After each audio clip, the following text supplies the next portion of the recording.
Testimus Maximus. What up, Maximus? Let's see here.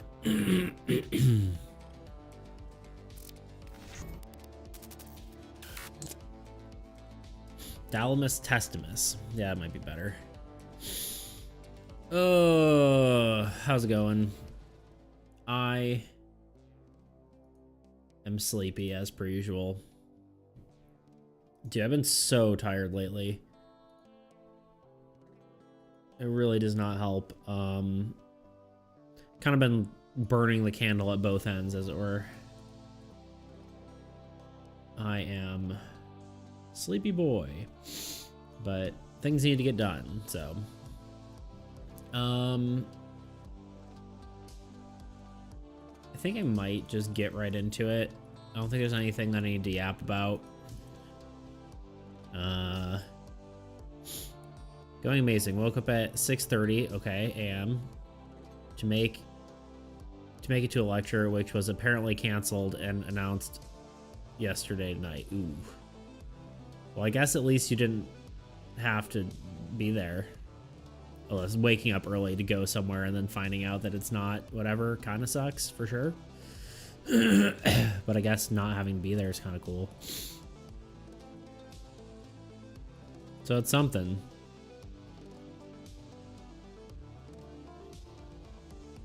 But it was done online, which I ended up missing. Oh no. Damn, that sucks.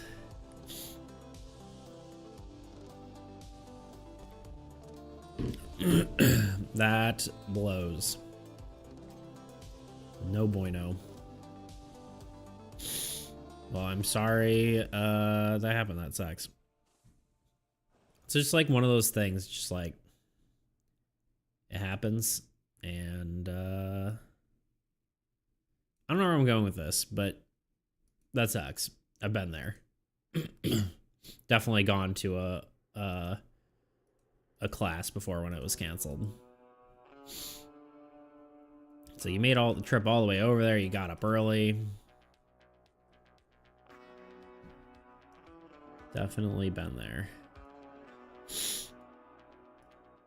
Okay.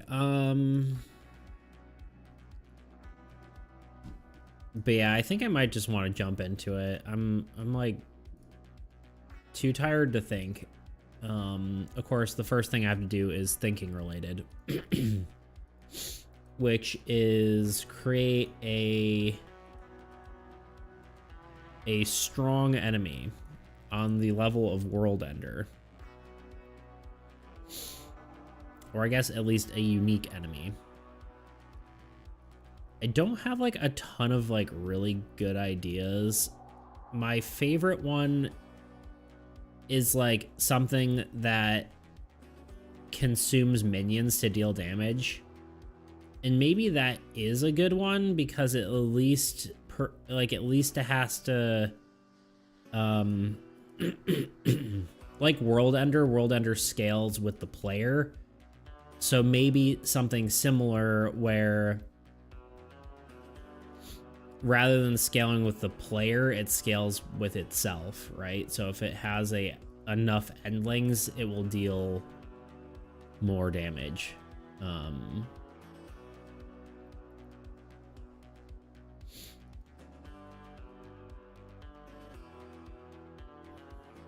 Which I think is maybe more interesting.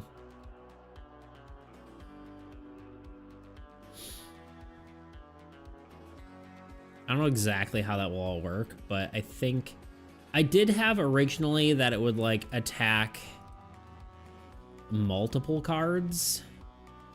Oh wait, no, that was a different card. Wait, well, that's Shard Brute. We already did that. Never mind. But yeah, something that consumes minions to deal damage to other cards. I think is the coolest option. Which I guess is kind of what like what is it, God of Something's like. It's technically anti-synergy with sorry, wrong thing. It's technically anti-synergy with God of Oblivion. But I don't know. I still think it's cool. There's plenty of anti-synergy within the old God deck that every now and then happens. Like if you had a World Ender and then a frickin', I don't know, a Null Sanctum appears. Not Null Sanctum. Amplification Tower appears. Sorry, I wasn't listening well, was checking something, but consuming minions to get stronger is cool. Yeah. I figure it's like an immediate effect, right? So like destroys an endling and then it does something with that. Like consumes an endling and then deals like 10 damage or something crazy, right?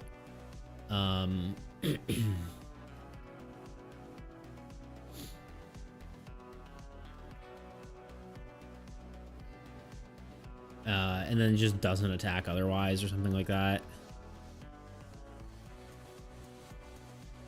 And on anti-synergy, yeah, it would. World Ender, Amp Tower, Ravager, Kinlet. You get like 9 units at a value of 3. Yeah, exactly. So it's like shrug, you know? I'm not worried about anti-synergy with the old God deck. And if it is a worry, eventually there can be deck building with the old God deck where you don't include anti-synergies, you know? So anti-synergies need to not be common. Yeah, I mean it requires multiple cards typically, you know. And there's enough cards that they don't pop up super often. So I'm not really worried about it. And yeah, like decks could be curated for the most difficult challenges if you really wanted it. So I'm not really worried about it. You know, especially with the card count of the enemies being scaling with card count of the players. So I am not worried.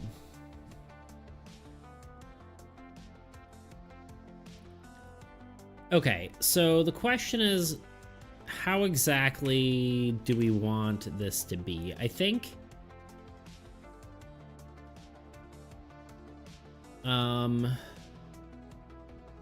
I almost want it to have like a high strength. Let's just like spitball here, like 10 strength. But like doesn't attack, like doesn't attack unless there's a minion on the board. If there is a minion, it consumes it and deals 10 damage to strongest.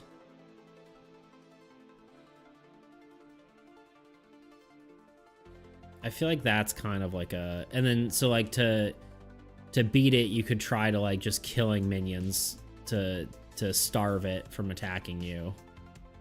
It could almost even have higher strength than that, but like it changes your priority of what you have to attack. Like you have to kill minions, otherwise it's just demolishing you, right? That's the goal, I would say.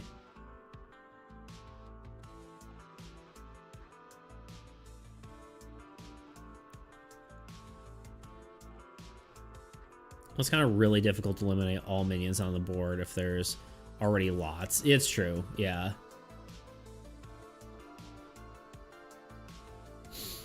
Yeah, action economy is a thing.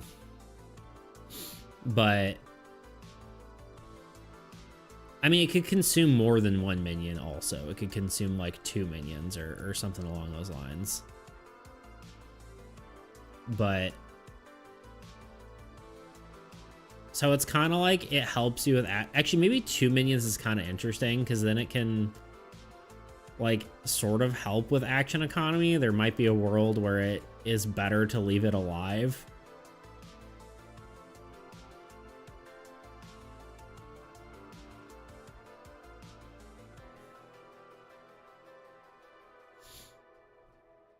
Actually,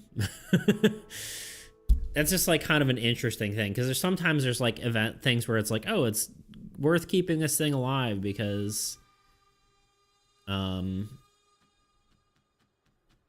it always attack then? Old God draws 2 minions on his turn and it takes one to attack. Oh, that's true.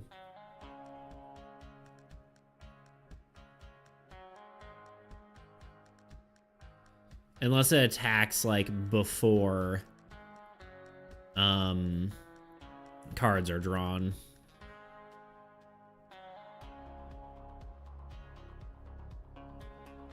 Yeah, that's good call. In theory, it always attacks. I mean, it could be weird, and I mean, it is like a specialty strength card, right? It could attack before. Because you can't really make it 3, because then it gets confusing with, even if it's 3, then it will attack. At least there's Marsh on the board. Yeah.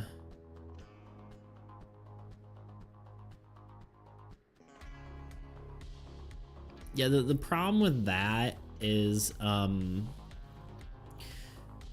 there might be a lot of stipulations I have to do with this card. I might just write it out and see what I think, but I don't want it to, the idea, it can't be 3 if Goddess of Oblivion is there, because then the order of operations gets confusing. Like, there can't ever be more than one card that consumes minions like that.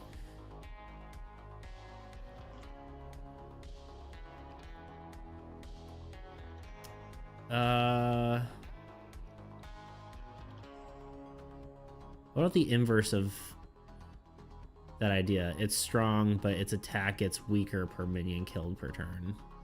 Like 15 power level, it deals 5 less damage per minion killed or something. Yeah, I see what you're saying. Since I don't really like tracking it, but I guess that's I guess that's how World Ender works, right?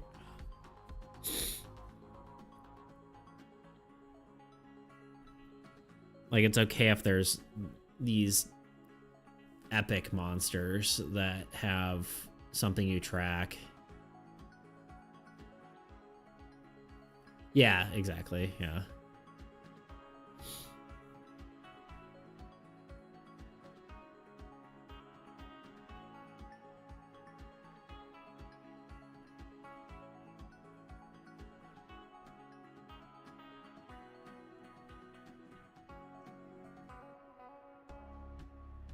I like it. I'm trying to think.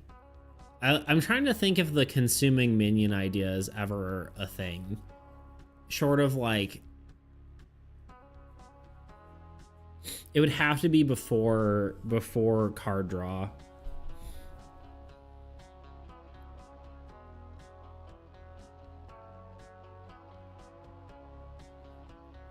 But that does get a little weird.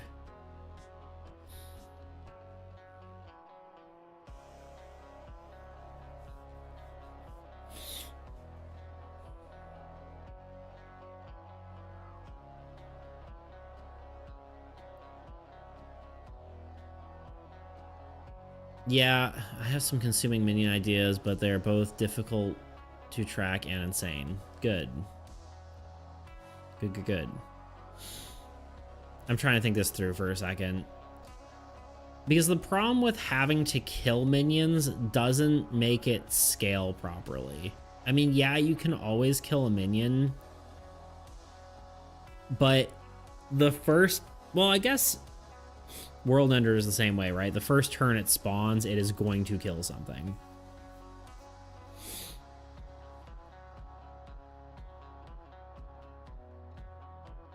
I think that happens regardless.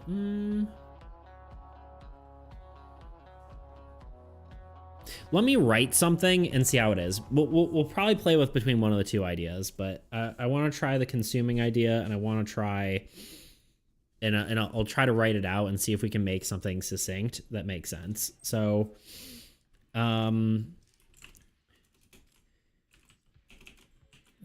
like this card attacks before card draw. If there's probably gonna be a more succinct way of doing this, but I need to write it out so I can figure it out. If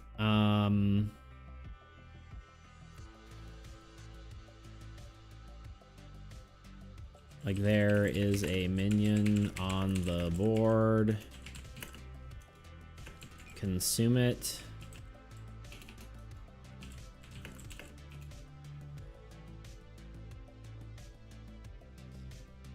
Yeah, it's kind of weird. But there's another issue. Is it because it has a high power level?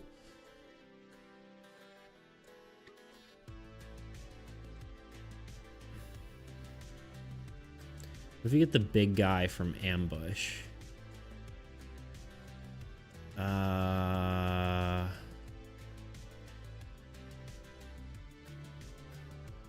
I don't think it would attack, right?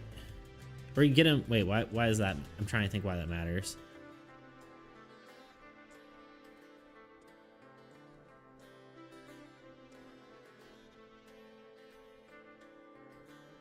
Like, in theory, his attack order is delayed. Because he always attacks after or before turn order, so he wouldn't attack right away.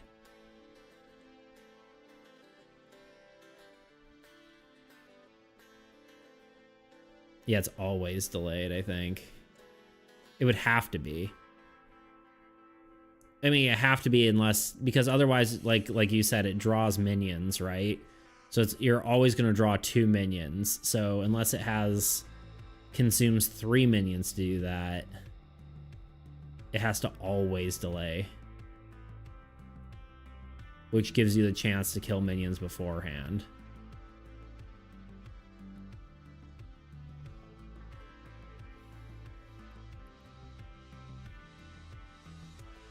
I don't know. I'm gonna think. It's maybe too complex, but anyway, another issue was, what if you had it on the board last turn, it attacks, consuming the last minion on the board. Then you draw Wrath. Wrath waits though, doesn't it? Wrath waits until... I'm trying to remember how Wrath is worded. It's changed so many times, I don't remember anymore. Monster with the highest power level attacks immediately. If the monster has equal power level, then choose if there are no monsters in play as triggers upon the next monster draw. Yeah, I guess technically Wrath doesn't work. It waits until a monster, but it doesn't wait for it to attack.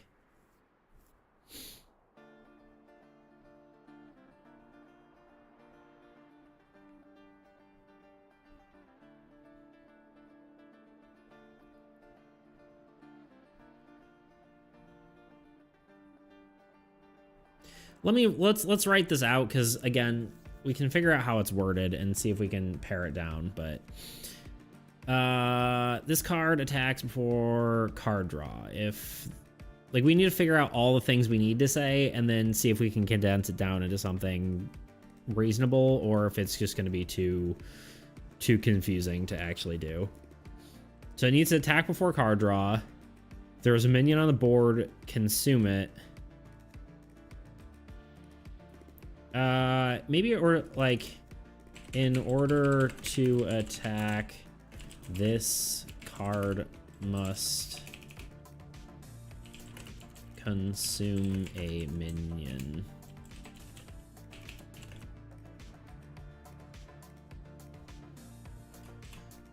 Once consumed, attacks for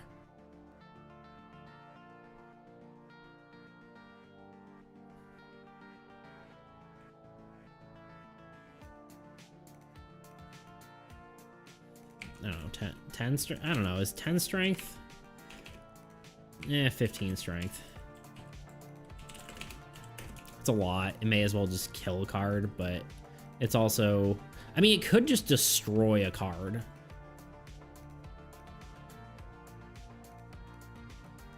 Like, right now, it's just weaker than World Ender, right? In theory. But I guess it's more consistently... I can already see ways to condense the card, but it's going to change its function slightly. Yeah, that's what I'm saying. Like, it makes sense to write it, and then you can kind of see what you need, and then you can kind of chop it a bit. It's actually something I've been learning from, like, scripting, because, like, for the video that I'm working on for the Blackthorn Prod thing, it's I've been having to do, like, really short videos, and like they, you know, like a 1 minute long devlog is like pretty hard to do. So I've been writing stuff out and then figuring out what I'm actually trying to say, and then figuring out how to make it more concise, because it's sometimes hard to do both at once. Okay. Does this attack for a ton of damage, or does it just kill a card?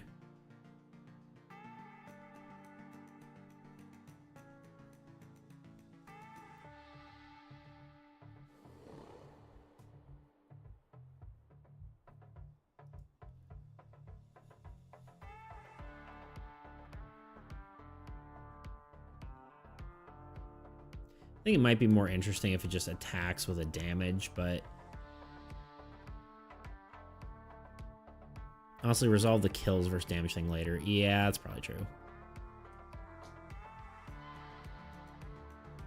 I don't mind also if it's not as quote-unquote strong as...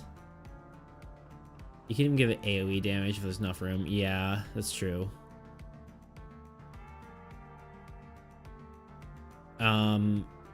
In theory, I think giving it... Like, it doesn't have to be as strong as World Ender or, you know, whatever. It could just be a strong card. I don't think it has to be perfectly balanced.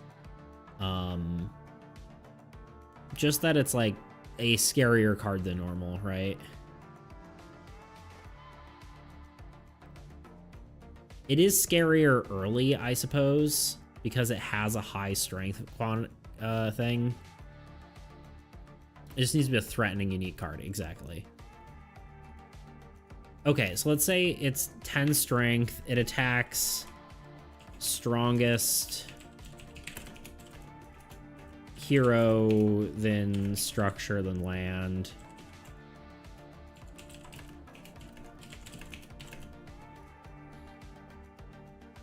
This card attacks before card draw. In order to attack, it must consume a minion. Once consumed...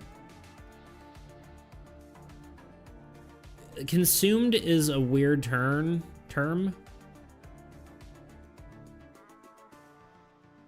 But I do like the idea of calling it something different other than destroy, because destroy would imply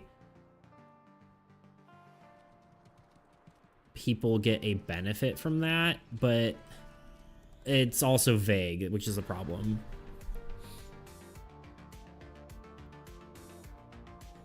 In order to attack,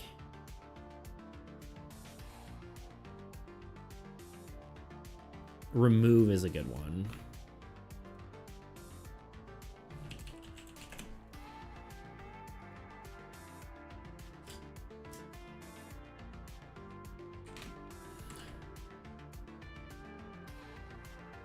Remove isn't a term used in player card effects. Yeah, for sure. It makes sense.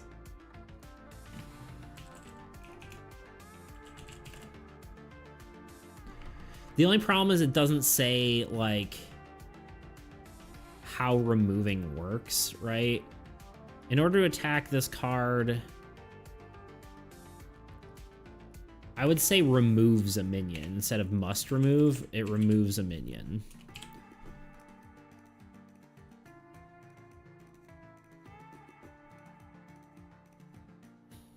But you do have a concern that player might be like, aha, yeah, the minion is removed. My Necro Man gets 1 unit, huzzah, yeah. I mean, maybe just using destroyed is fine.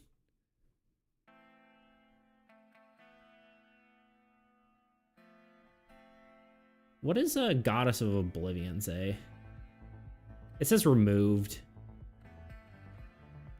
Honestly, I think removed may be just a proper term. It might just have to be one of those things that becomes a proper term.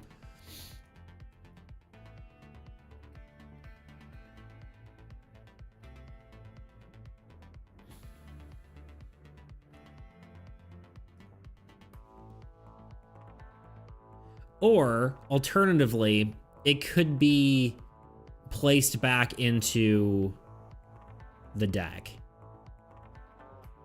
I think that might be a...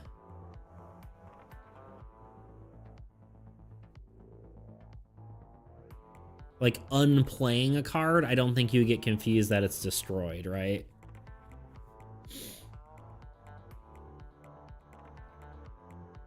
What if it's word that removes a minion does not trigger any card effects if there's room? It's a little long, but maybe there is room.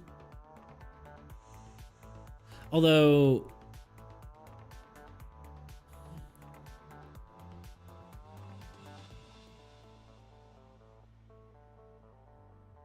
I feel like unplaying might... Because we have that elsewhere, right? Like...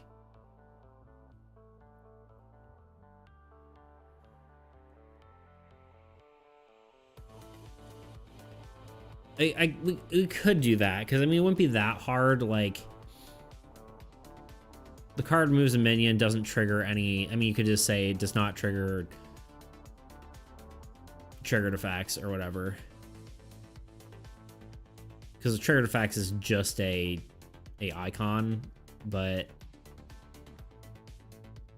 I would almost rather maybe make removed a proper term, because I think there's other instances where that matters. Did we make any card that unplays something? Like any beta cards? I thought... Or... No, I think we were talking about one of the old gods doing that, right? Isn't that what it was? And then we just didn't do that. Like, Neth originally was going to do that.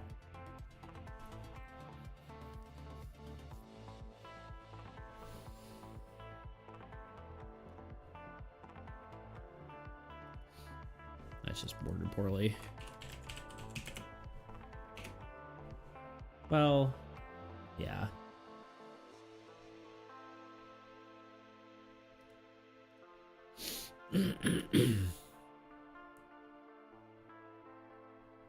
What if you make remove versus destroy different terms, whereas remove does not trigger any effects where destroy does? I think... I'm not a big fan of it, but that's where it's going. Yeah...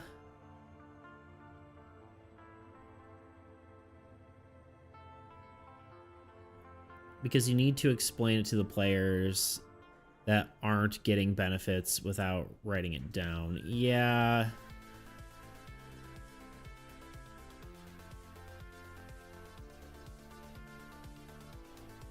Alternatively, it just gives players, it just destroys the card, and players get a benefit from that.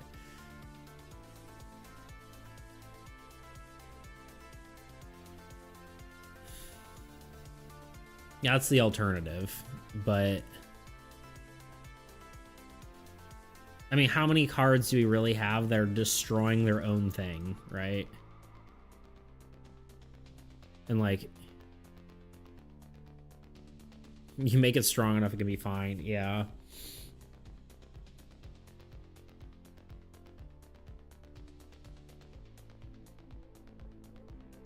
I mean, especially if, like, we make it destroys a card, like, it doesn't matter how many units you have. It's just destroying cards.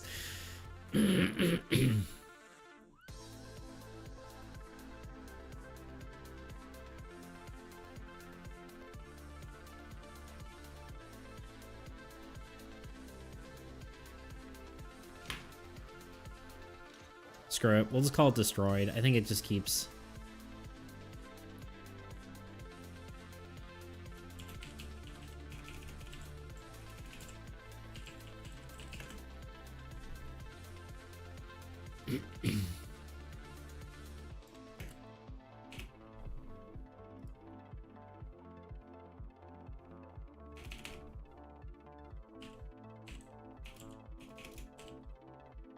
Destroyed. How do you spell destroyed? It's an ID? Y-E-D. Never mind. English is weird. Attacks for...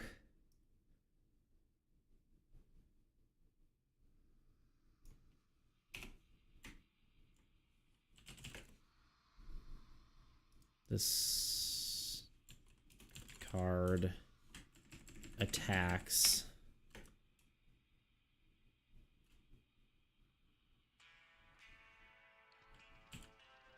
destroying the attacked card.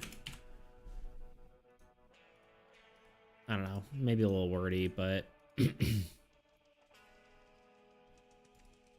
which basically means the well, maybe with the god God of Oblivion, this could say they're removed and doesn't trigger any effects. That matters more, I think, because you shouldn't be gaining 3 minions every time, or sorry, 3 units every time it's replacing a card with a whatever.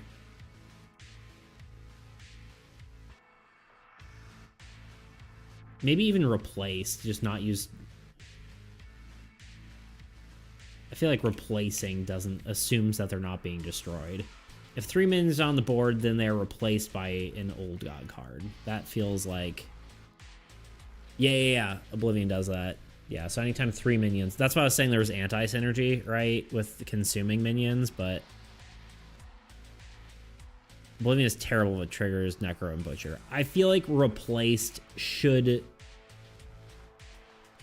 assume they're not being destroyed.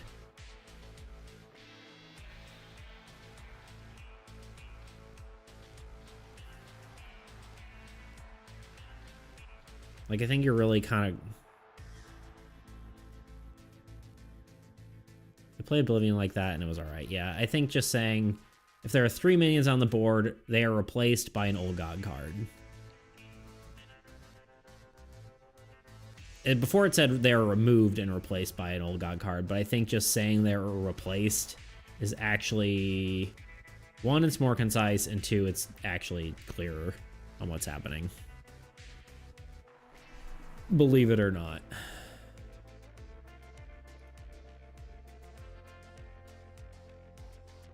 Yeah, so I think that seems better. Okay, let's read this real quick. This card attacks before card draw. In order to attack, this card destroys a minion. Once destroyed, this card attacks, destroying the attacked card. I don't like that last sentence exactly, but...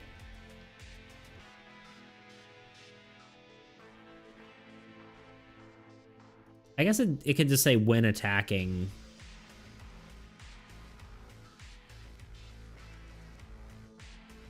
When attacking.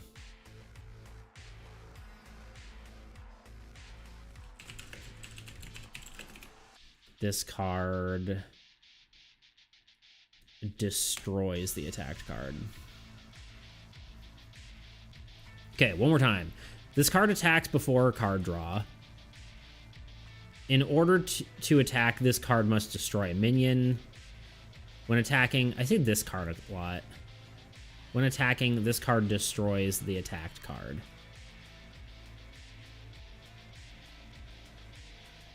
In order to attack, destroy a minion.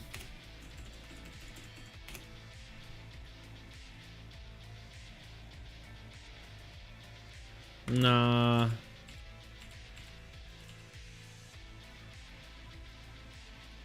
It's okay saying this card. It feels redundant. It's like one of those redundant things that feels like somehow it adds clarity even though it really doesn't.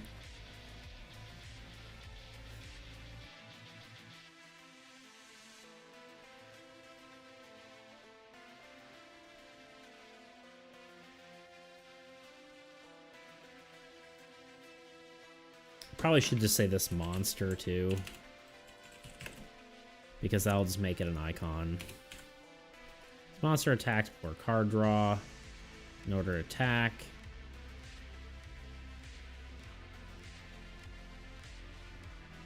We'll say destroy a minion. No, I should say this card destroys a minion. It's...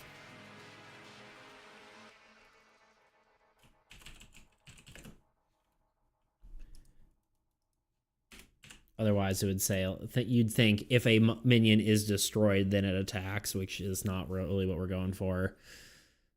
When attacking...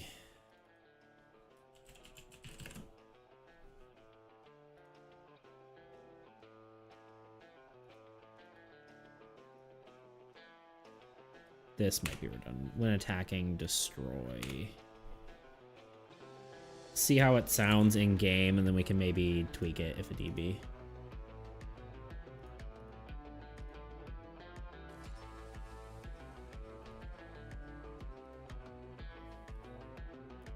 Is a monster.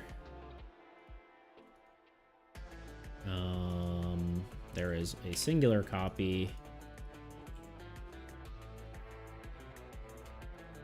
Looks like the amount of text isn't too bad.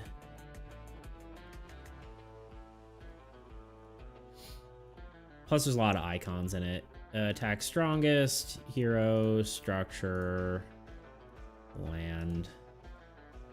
I guess it's a little lame that we still have more hero, structure, land attacks, but I feel like it's fine because it's kind of necessary for the game balance that most things attack. Most things don't attack whatever. Also, Sharp Brute does damage everything, so it's like whatever. Doesn't draw any cards. It will need a positive defeated effect, I guess. Strength of 10. And we'll need to do card art and give it a name.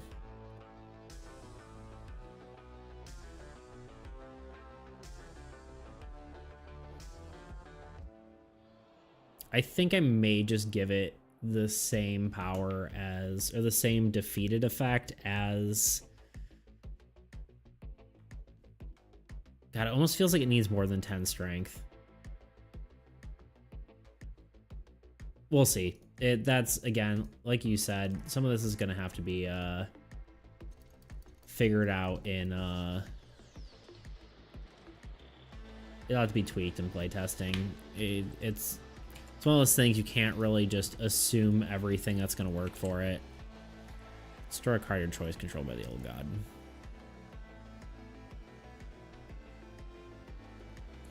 All right, the question is... I'm definitely giving it more than 10 if you're... Because I kind of want it to be like the strength of a land. I mean, maybe it could destroy... Yeah, I guess that's true.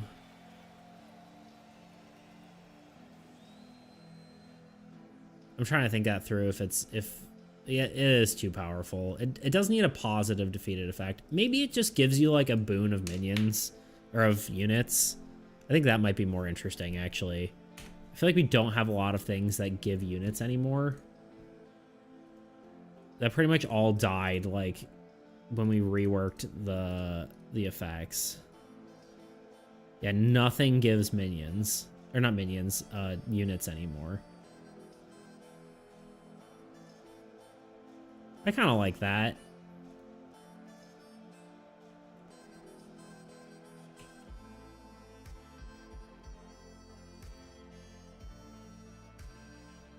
I guess the boon of units to spread between all player cards could be cool. Yeah, I think the reason we moved away from it is because it feels like a rebate, right? Like, you kill something that's 10 strength and you get 10 units back. It's like, okay, well, there's no downside to killing it, you know? But...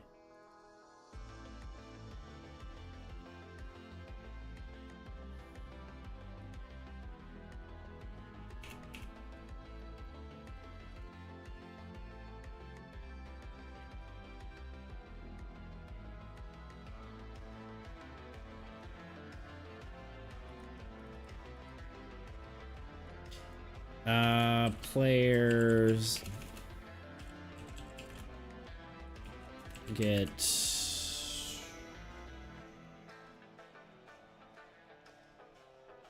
you know, I am gonna bump it to 15. It might be too strong, but I'm bumping it to 15 anyway. Players get 8 units to put on cards of their choice. I don't know if that...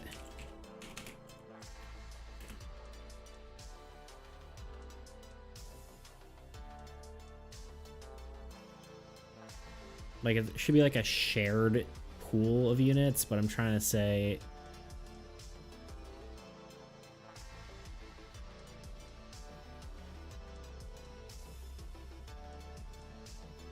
It should be like 8 total units.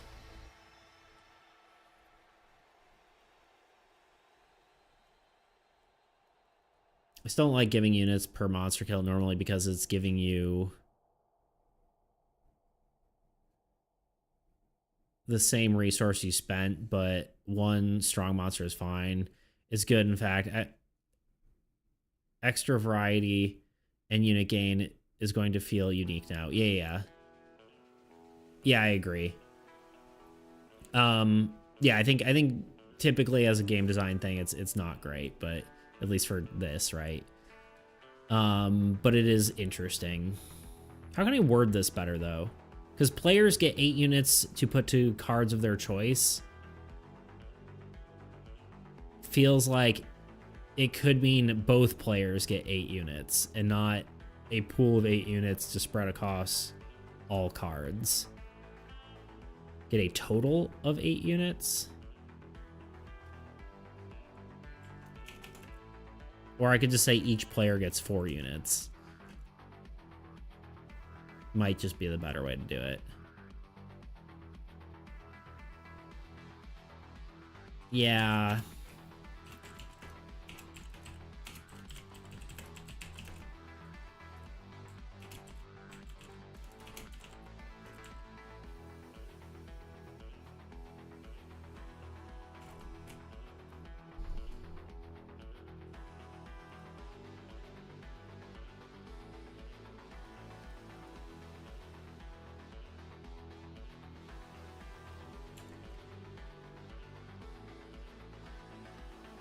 Trying to make sure I keep the each player gains 4 units on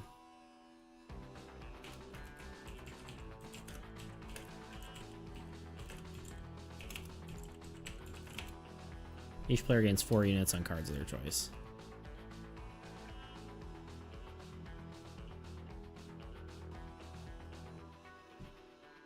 Yeah, some of that wording feels weird. Even saying cards of your choice makes it feel like you should probably say on any number of cards. Or no.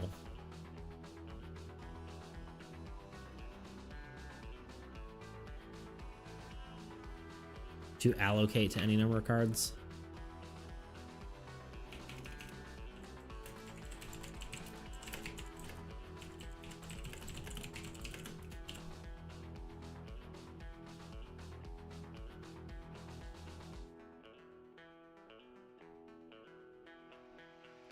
Sure. Player gains 4 units to allocate to any number of cards. Good enough.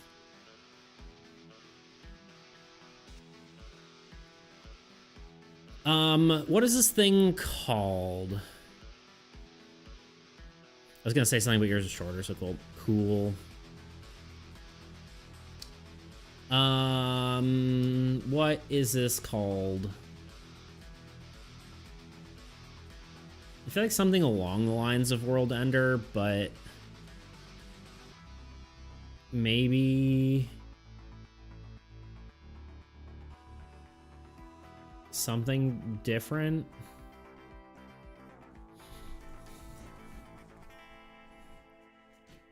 More of a title almost, right? Rather than... There actually was some really cool Maw of the Void. I do like that, because it eats minions. All right, let's start with that. I like Maw. Maw feels very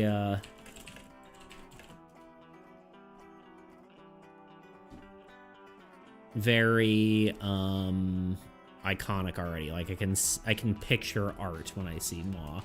We are going to ChatGPT for a second, only because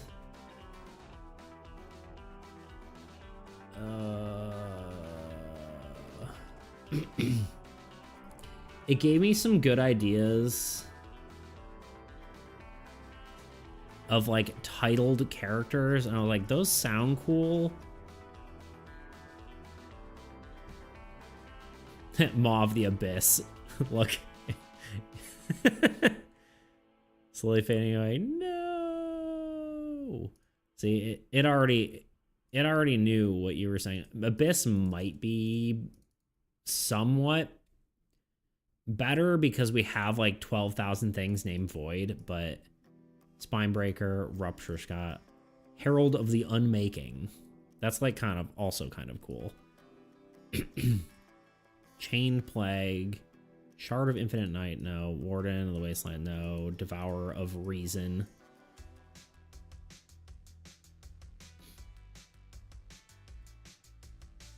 Bloom of Corruption, a Burning. If you let ChatGPT steal my line, I'm suing OpenAI. Do it. Whispers of Endless Hunger. Whisperer of Endless Hunger.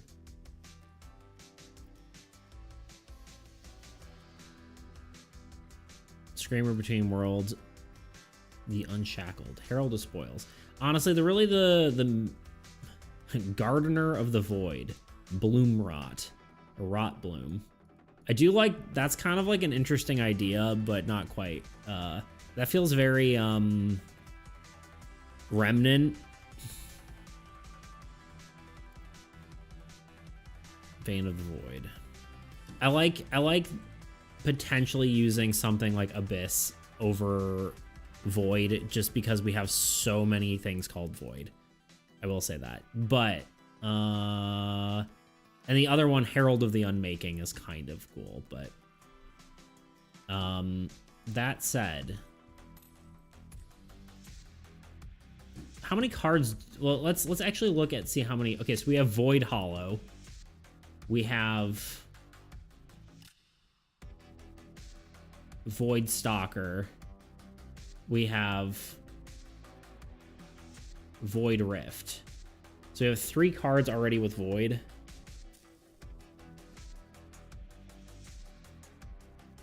We do have Abyssal Horde and an Abyss, so maybe not Abyss also. Well, there's only so many, like, words, you know? I do like Maw, though. It makes me think of the card I made for, this, for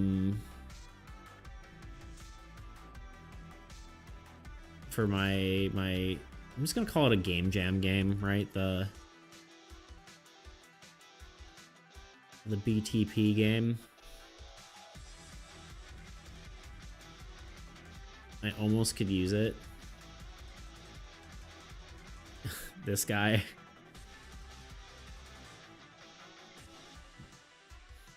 I could use that for my to start. Like the I don't know. It feels like a good fit right in. Obviously I'd do it. Ravenous Merc. Merc. There's only so many void-like words. I agree. That's the problem. I like Maw.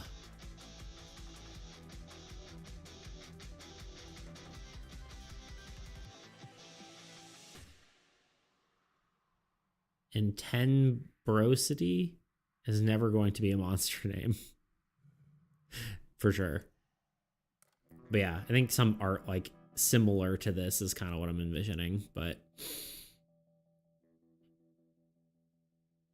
I like Maw. Let's decide on of what.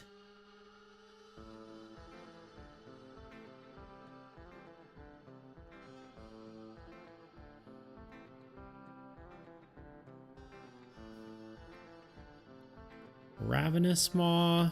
Ravenous is cool, but also feels like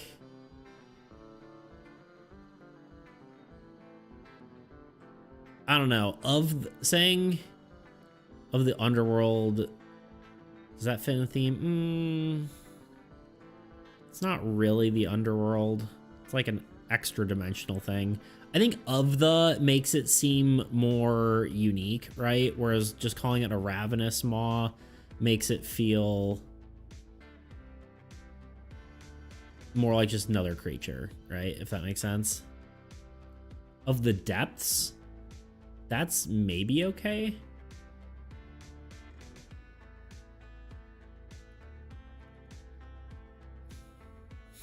Maw of the extra dimensional space thingy. Perfect. I mean, this is similar to what you just said, but like Underworld, but Maw of the Depths, Maw of the Unknown, Shadow Maw, maybe. But again, I feel like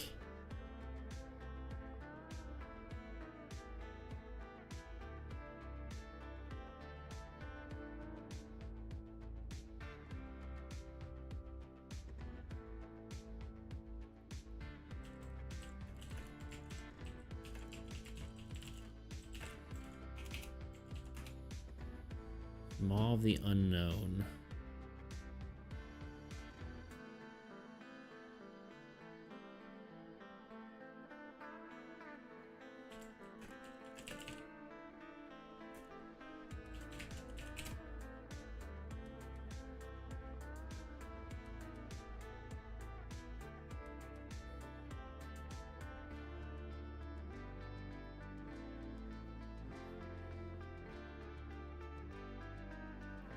Okay, ask ChatGPT again. I'm sorry. Maw of the Void, Maw of the Abyss, Maw of the Fractured, Maw of the Rift. Maw of the Unmaking is unique at least. Maw of the Forgotten is kind of sick. Because, like, the old gods are supposed to have been, like, forgotten about, right? That's actually kind of cool. Profane, Lost, Unseen. I kind of like Maw of... Yo, Aiden, what's up? Aidonimus. I'm kind of feeling Maw of the Forgotten. I feel like that's kind of cool. We're coming up with names for a, like, elite monster, I would guess you would call it. Similar to World Ender. It's a little bit more of a unique name, but not, like, specifically named, right? It's not like a named creature, but it is a... whatever. I'm watching as ChatGPT steals my job. Yeah, well, you know, it is what it is. Hey, you came up with the Maw part, and I'm cool with that.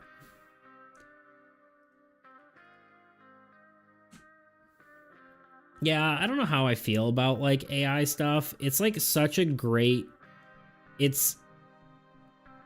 I don't know. Of course, this topic has been said everywhere, but it feels bad because, yeah, maybe I should be doing it, or maybe I should be, you know, interacting with other people and stuff like that. But man, it's like, it's so helpful for quick ideation of things. It's just like, I don't know. I don't really know if I want to get into the AI debate again, but...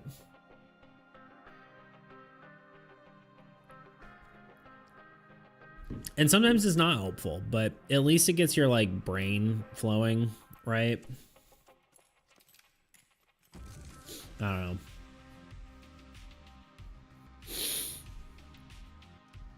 I'm sorry it's taking your gerb, you know? They're taking her gerbs.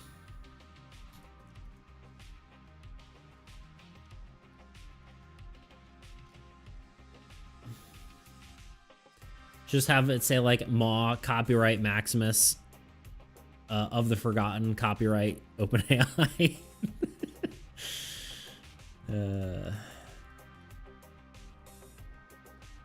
All right, Maw of the Forgotten for now. It's Maw of something. That's all I know. We're moving on. We're gonna draw a Maw, and I think it is gonna be similar to. This is going to be my sketch. How do I open this? Player, where the frickety... There. Look at all these cards. I like this guy.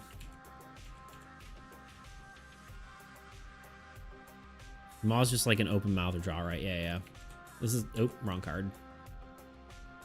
Wait, where is it? D-Swan. Yeah, I like this card. Yeah, basically.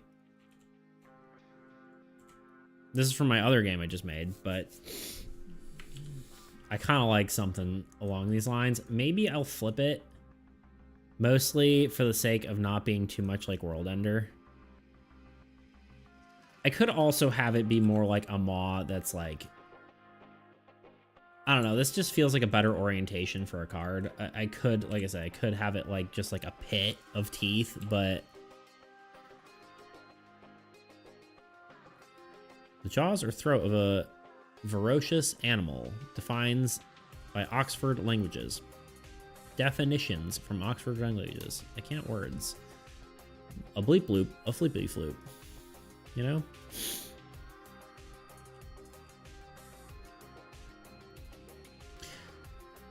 It's funny because I love stealing from my own stuff. Love stealing my own art.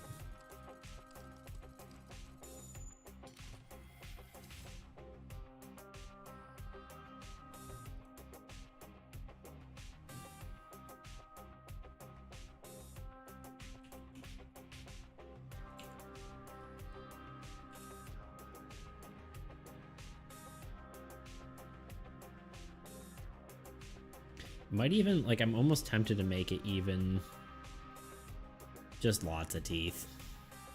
It's even wider.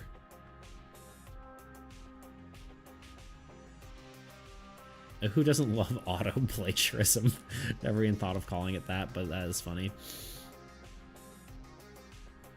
I feel like a lot of people are afraid to reuse their own stuff, though, you know?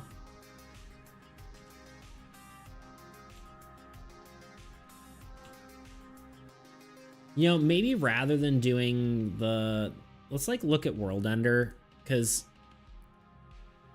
if I'm not careful, this is just going to end up looking like World Ender, which, again, isn't too bad, but because it is supposed to be inspired, sort of, like it's the counterpart, I guess, to World Ender. But I think maybe rather than doing the pink aesthetic, we go with the old teal aesthetic, and that kind of looks more like sickly and stuff, which I think is maybe kind of cool for a mouth. You know?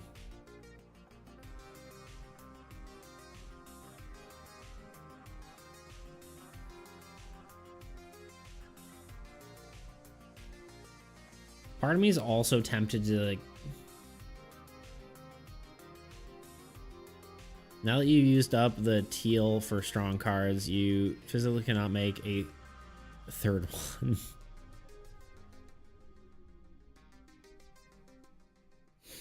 Did I use teal for all the strong cards?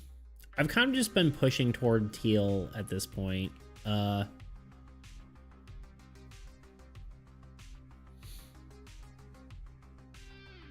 I guess Blight Might is, and then Shard Brute is also. And then I guess some of the other whatevers, but I don't know, man. All the cards have a color palette. I think eventually I could push toward other ones, but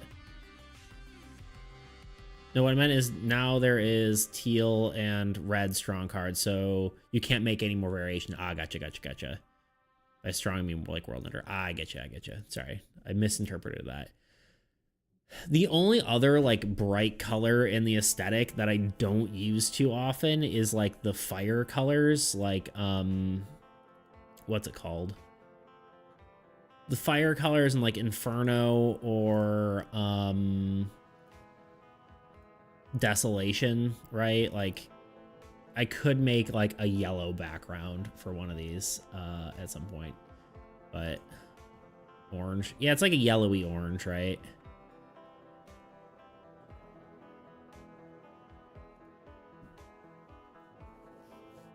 I guess I have both yellow and orange, so I could use those technically if I really came down to it, but I could lean more into like other aspects of the aesthetic. But I do think I'm going to change this creature slightly.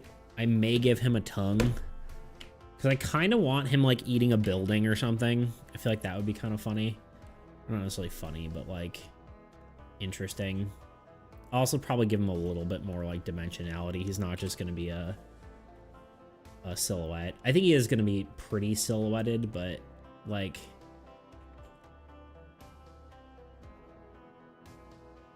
you like have a bit like a castle, you know.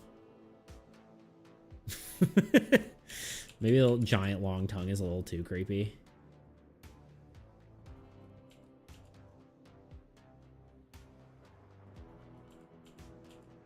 Not creepy, but just weird, you know?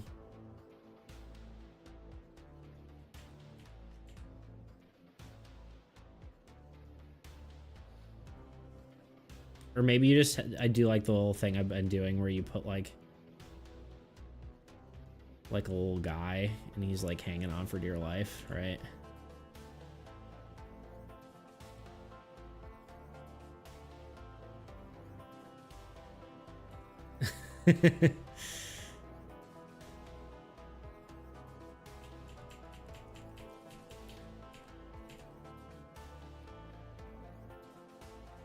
Yeah, you do. Okay, cool. I do have that in a few different things. Like, do you see, where is it? I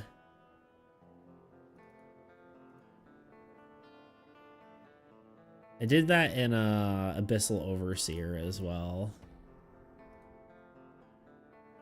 Like, right here, it's converting one of the things into a whatever. Into an Abyssal Horde, essentially, is what this is down here, but I do that actually quite a bit. There's quite a few cards that are like that. But yeah, maybe I just do this.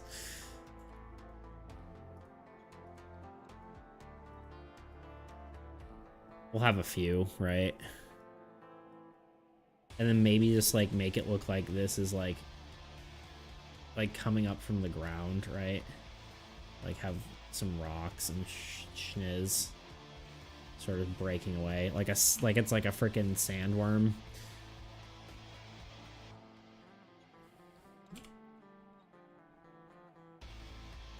Maybe like bits of detritus about.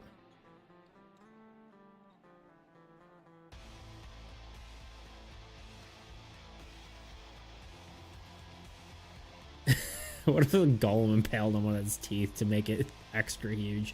Jeez. Yeah, the scale of this world has gotten a little out of hand. One of the turtles, just eating one of the turtles.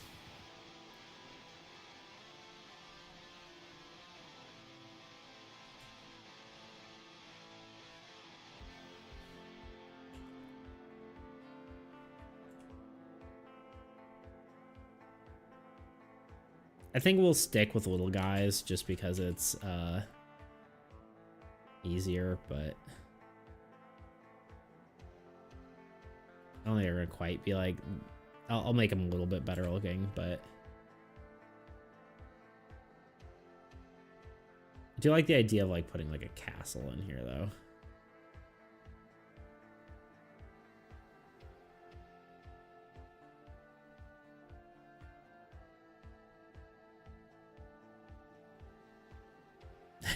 Can it make it eat a growth spell? Now it's a meta threat too. There you go. Could give it like a bunch of tentacle tongues. There you go. It just consumed the growth spell and became it.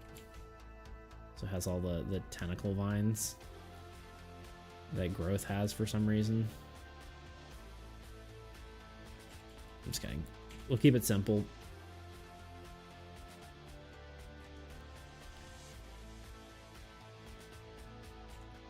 Sketch something like that.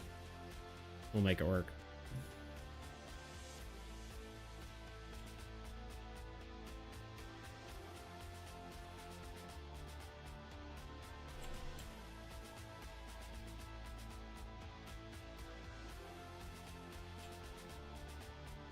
God, it feels weird to draw right now. I don't know why.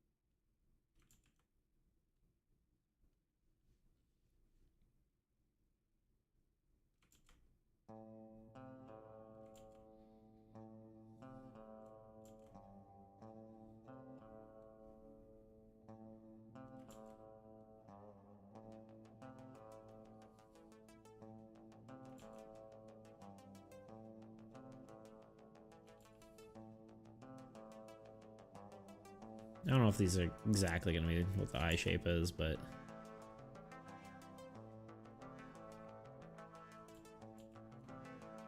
I just want to have like just different sized eyes.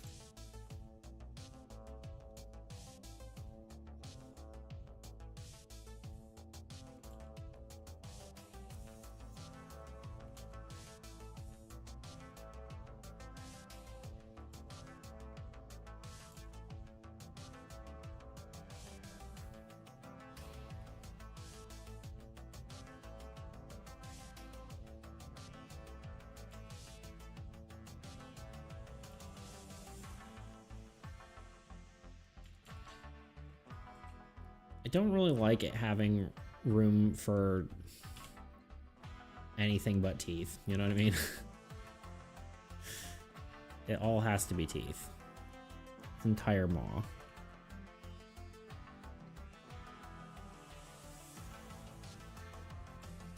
Kind of like the idea that one's like broken.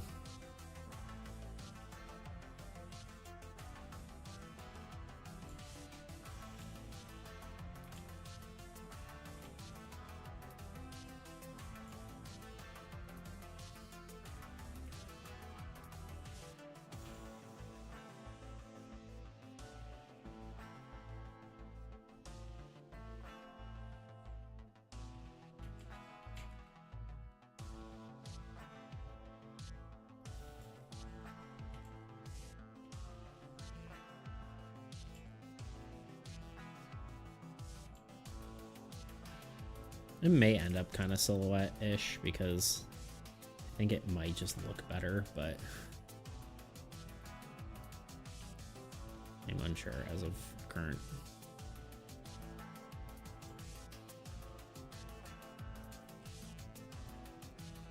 As of currently.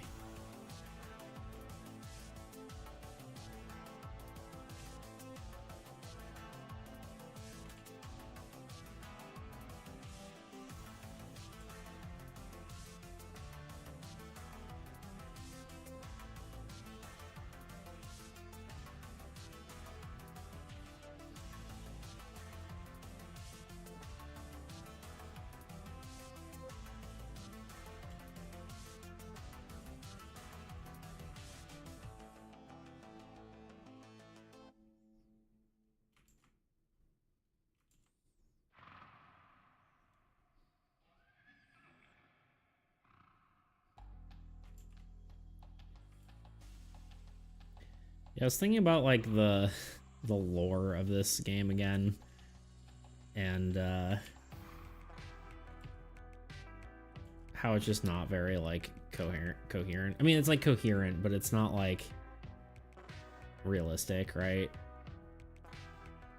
Because I know we talked about that before, and obviously it doesn't need to be realistic because it's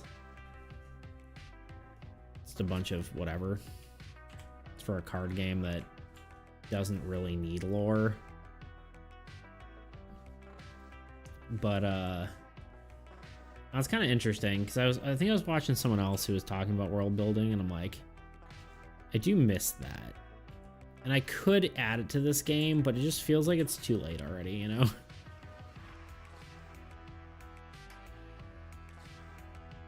It boils down to good guys versus bad guys. Yeah, I mean, pretty much all it is.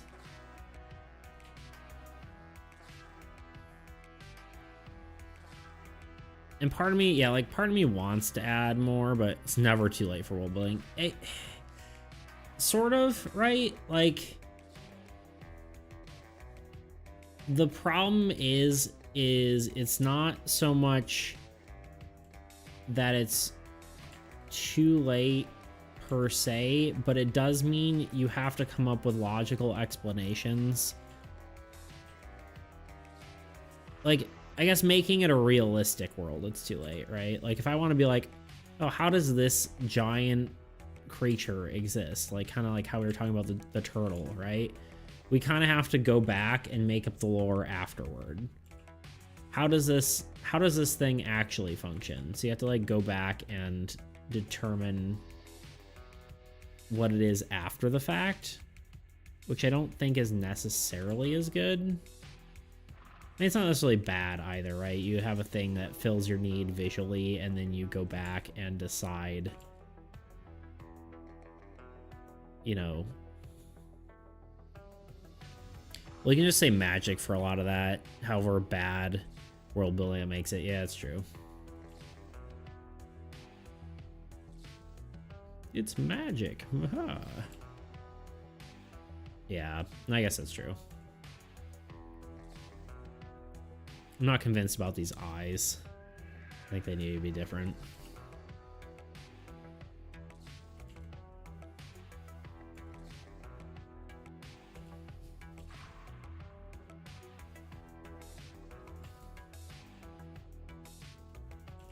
Yeah, I'm just gonna go like that, even though it's looks silly.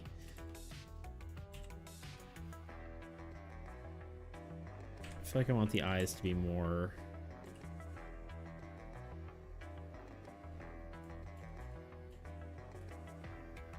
I don't know.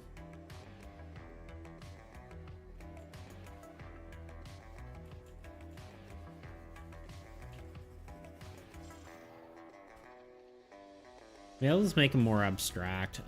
We'll see. We'll play around with it.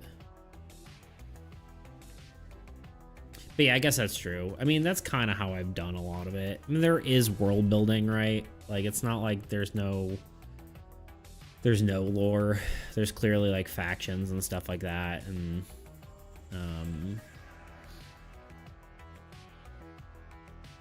like it's not fully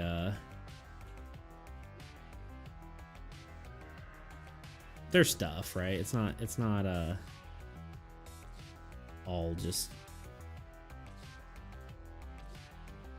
The aesthetic is consistent and all that kind of stuff. So that's mostly what I care about personally.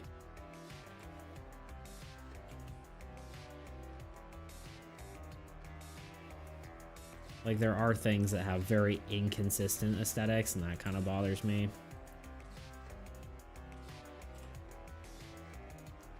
Like, a good example is like One Piece, the anime. Like, the aesthetic is so incredibly inconsistent. I mean, like, the art style is the same, but like the world is just like, there's so much going on here. I may not have shown you. May have not shown it as you never let a proper story / world, but I normally love doing world building, and I feel like it could be consistent by just a few small tweaks. Yeah, I mean, it's pretty.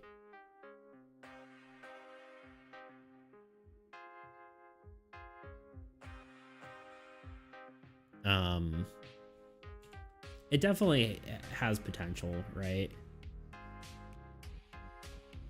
Honestly, my biggest hang up, why doesn't entropy creatures use crystals? That's my biggest hang up.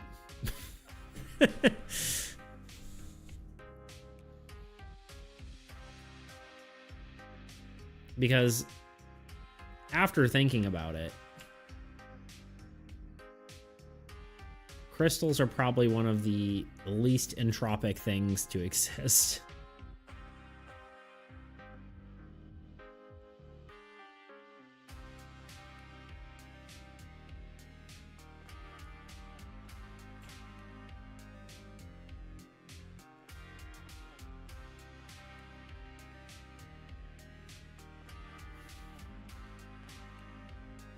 Not necessarily anything can crystallize, but yeah, crystallization though, in its like function is an ordered process, right?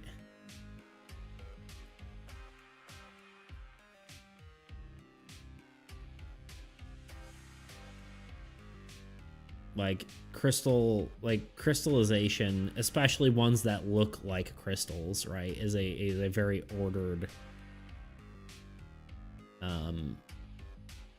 thing. Like, the way the crystals form are very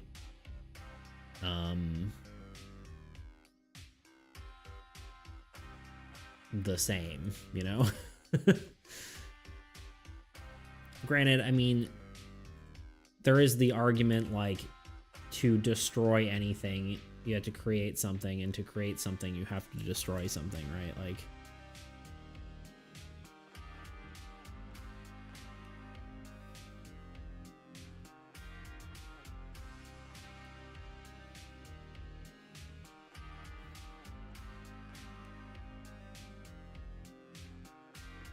so it's not necessarily like...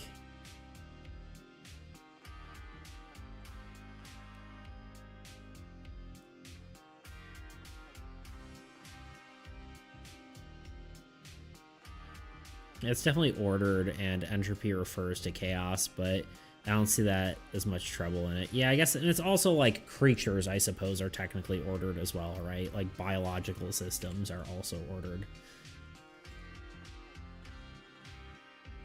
So it probably can be forgiven, right? There are tools of destruction.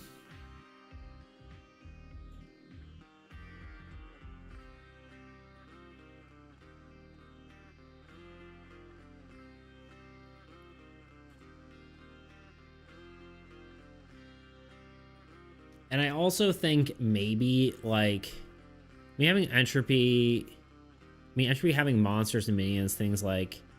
that are practically living and breathing, capable of moving, using energy, are all automatically energy dense, meaning they are non-entropic. Yeah, exactly, right? Yes, I also kind of think that maybe, like, the labeling of the gods is more of a human or, like, elven or whatever trait, and that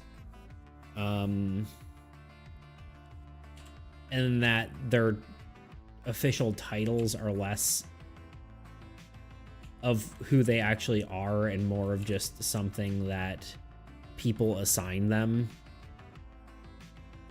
So, like, the god of humanity is just a powerful, or goddess of humanity is just a powerful being, and not necessarily like their only point was to create humanity, right? They're just like a being. I mean, entropy monster. Oh wait, did I already hear that?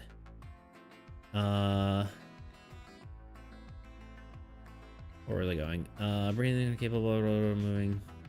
I assume crystals are just useful ways using magic energy and exist for whatever they wish to do, like a new how biology uses proteins and amino acids, etc. Yeah, that's cool.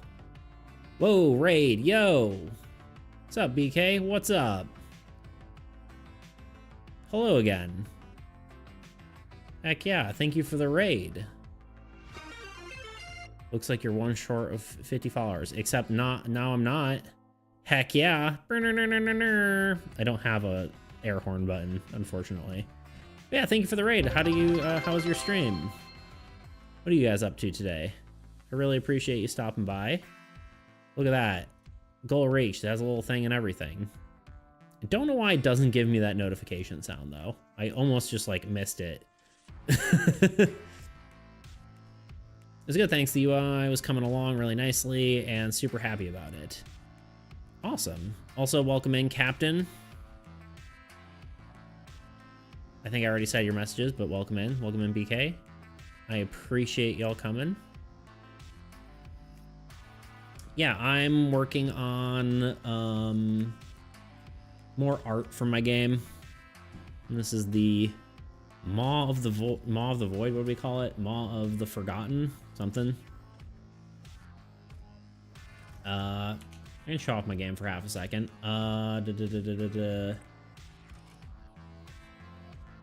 Where am I? Where are my tabs? That's the wrong tab. Here it is, spreadsheets. Yeah, so I'm building a cooperative tabletop not role-playing game. Wow. Tabletop trading card game. Keep opening the wrong stuff. Beta. So these are some of the newer cards. Yeah, basically 2 players work together to try to defeat the old god, which it's basically a force of entropy trying to destroy the entire universe and all that fun stuff. So Please go back to the turtle one. Oh, okay, we'll do that. Yeah, here. Sorry. Turtle. Where's our turtle guy? Yeah, it's a turtle. So he's technically like a land type card. Because he can do things, but he is yeah, he's just a little guy.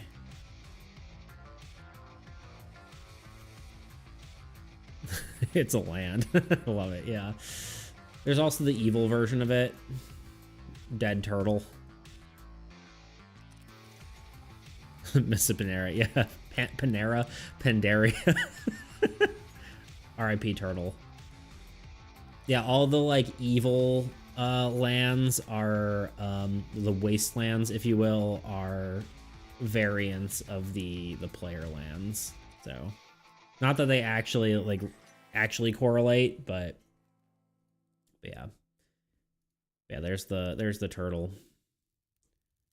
And then yeah, there's a lot more cards. There's so here's all the player cards. I think there's like, oh, there's a whole bunch now. Maybe yeah, 66 cards. I don't know if that includes, I can't remember if that includes copies. I think that includes copies. You know, there's lands and all that kind of stuff. It's kind of has a similar vibe to Magic the Gathering a little bit. This was made for like a Game Jam game. There's like a card game Jam that I participated in, and this is kind of the result of it. And their theme was lands, so there's kind of like, you know, some of it makes it I was about to say makes it smell like Magic. Makes it smell like Magic. Although lands are more for generating units, which so it has like a little bit of a resource allocation sort of aspect rather than like a card resource cost playing. It's kind of interesting, but Mr. Panera smells like wheat. I love it. But yeah. And then here's some more of the evil cards. World Ender. We're kind of making the counterpart to World Ender right now. And here's a bunch of other things. I like the Blight Might. If not friend, why friend shaped, you know?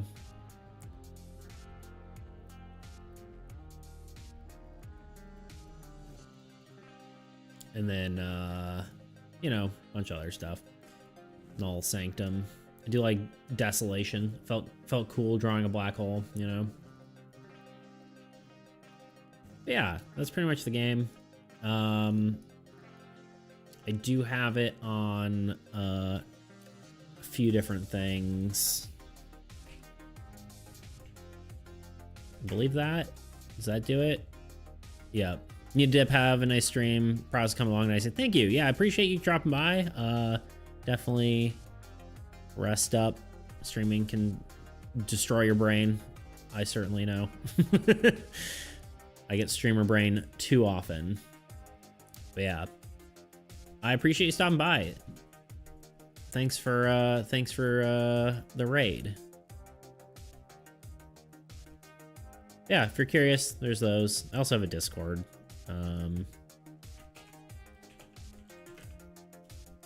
Did I spell it right? Yeah, a Discord as well. If you're at all curious. Yeah, we're gonna keep drawing. Drawing the maw. Just a big mouth guy, you know?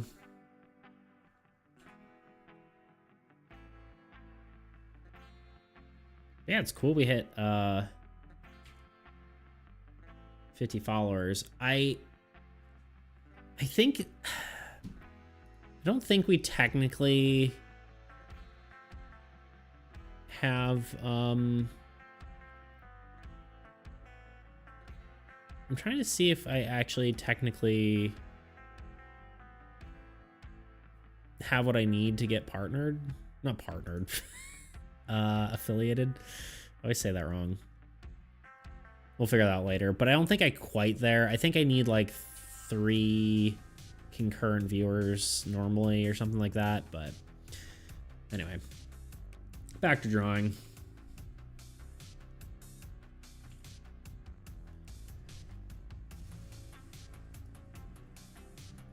All right, let's just hide this because we don't really need it. Like how he just looks like a big old gumdrop right now. It's mostly because all that's gonna be hidden anyway, but just a very evil gumdrop.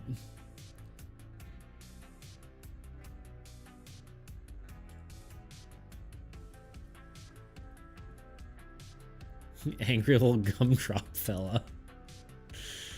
King Gumdrop.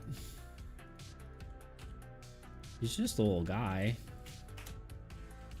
Just wants to eat you and everything you hold dear. He's just a little guy.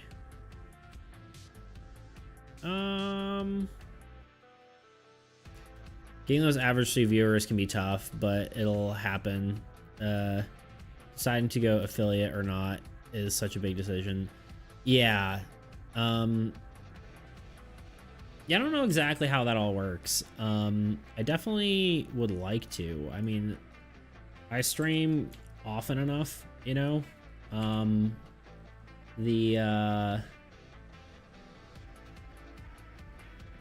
The only, like, real, like, I stream 3 times a week, regardless, pretty much. I am dual streaming, obviously.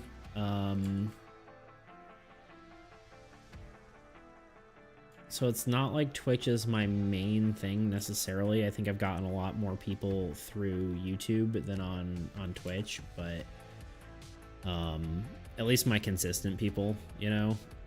So it's really interesting. I don't know. I've talked about this a lot, but I don't know. Never been an affiliate. I've been an affiliate for about a year. If you have any questions about it, I'll hang out for a while. Yeah, I mean, I guess... I mean, do you have to, like, maintain a specific number to stay affiliated? Or is it just, like, once you're there, you're there? Because you say, like, it's a big decision, but is there, like, detriments, I guess, for not being there? Or, like, once you're signed up for it, you got it. Okay.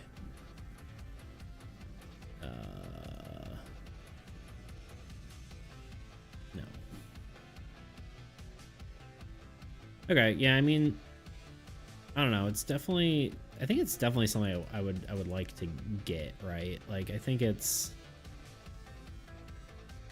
What color is this? We want to sample current layer. I guess it's just a purpley color. Dark purple.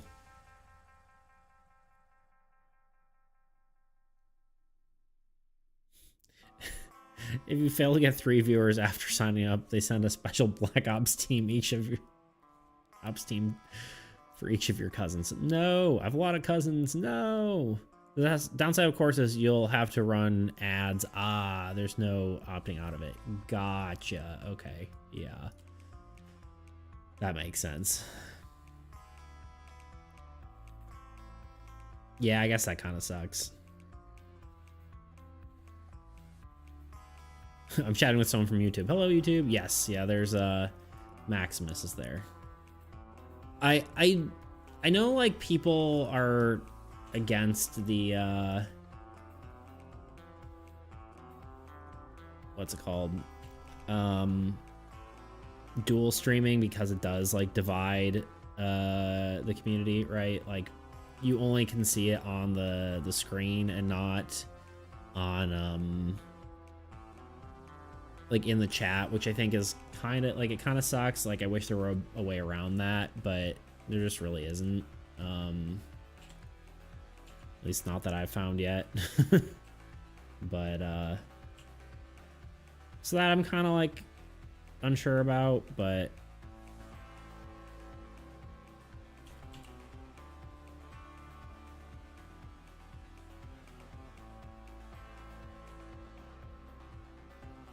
it is yeah,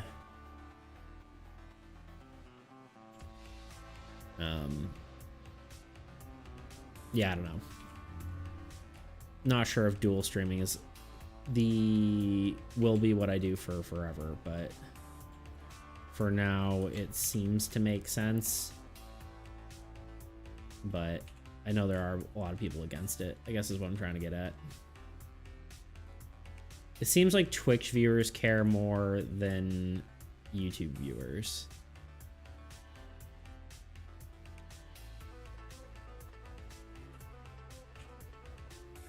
What have I done? There we go. What kind of stuff do you do, Captain? What kind of streaming do you do?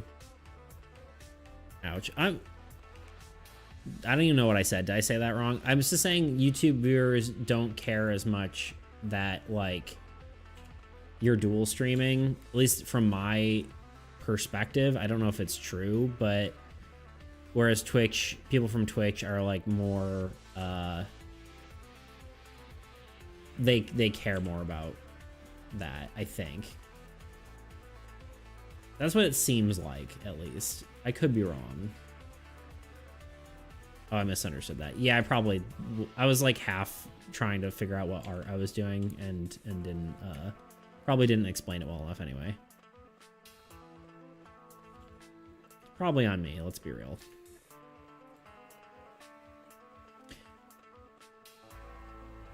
All right, and I think I want to do like a silhouette layer where we kind of draw like a back layer of teeth here and that kind of thing.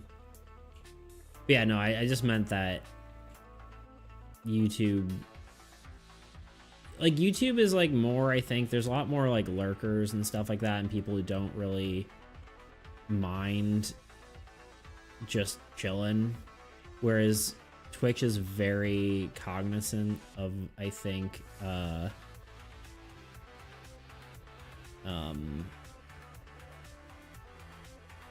you know, the community, like they're very community based, so they're more cognizant of when you are not just interacting with them, if that makes sense. I'm on Twitch, hobbyist game developer, BK Dev. BK Dev and I met doing game dev stuff. It's fun hobby. Yeah, like game dev's cool. Yeah, I guess if you're just doing it as a hobby, the partnering thing, I guess, is more of a big decision, right? I personally am trying to make like a career out of everything, like between game dev and streaming and all that. Just my own like artistic endeavors. So it's less of a, I guess it's less of a choice for me and more of like something I probably need to do, right? It's kind of interesting, but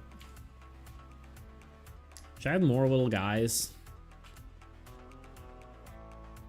I also think I'm gonna do more teeth. I almost wonder if I can. Let's hide this layer. There we go. I want more teeth, kind of silhouetted in the background.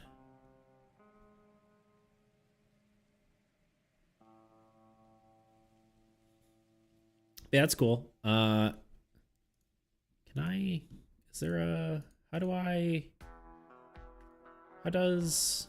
How do stream manager? Let's. Can I? How do I do this? I'm trying to follow you back. Give me a second, because I will definitely check you out at some point. For some reason it's not letting me.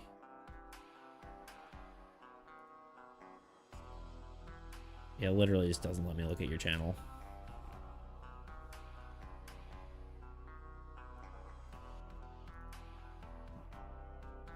I'll check it out afterward. I'll follow you back. Oh, there we go. Follow. I did it.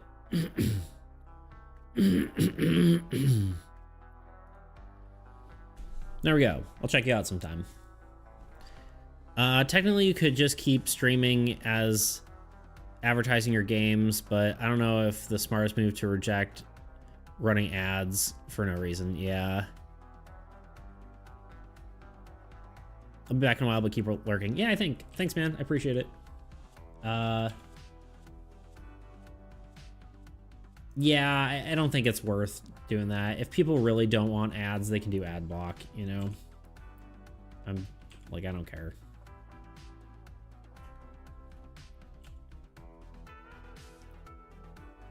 Like, obviously, I'd prefer people watch, you know, like, or not. Like, I would like money, but, like, having as many revenue streams as possible is kind of the goal in my mind.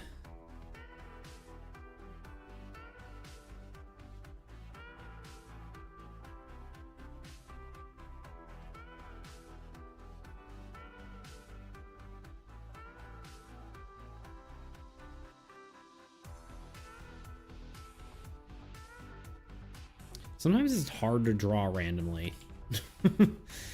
Like, I keep wanting to fill all these spots, like, with a longer length tooth, but...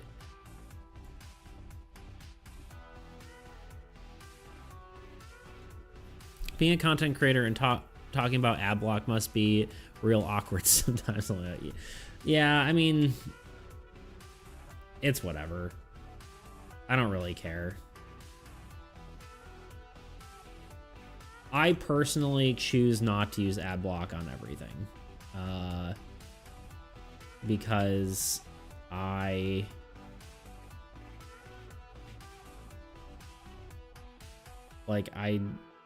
know that these people, like, a lot of time are trying to make money, right? They're like me, you know? But am I really gonna fault anyone for using ad block? No. It's annoying. And whatever, right? So I literally don't care if someone uses it. But yeah, I don't know.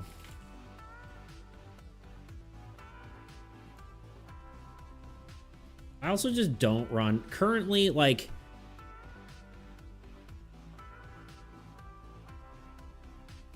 honestly, if YouTube didn't run 7 ads per minute, people probably wouldn't use ad block as much. That's all very true. Really, the reason they use ad block as much as they do is because, or they use ads as much as they do, I think, is to try to get people to get premium. Same with Twitch. Twitch is the same way. They want you to subscribe. They don't actually care about the ads as much. It's like beneficial on both sides, right? Like, they get to run more ads, getting more money, and then they also get to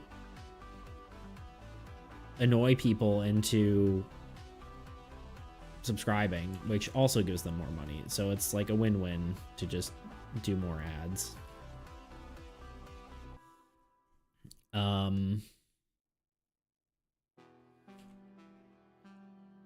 Honestly, I don't even run ads on YouTube right now.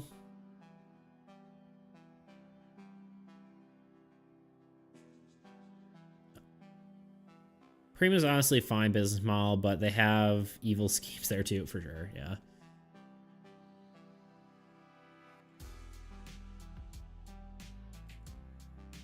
Yeah, actually, I don't even run ads on YouTube, which I probably should, but that actually is a thing. I mean, maybe there is a point to not running ads on YouTube or on Twitch, just for the time being, to still get more followers and stuff, but I don't know.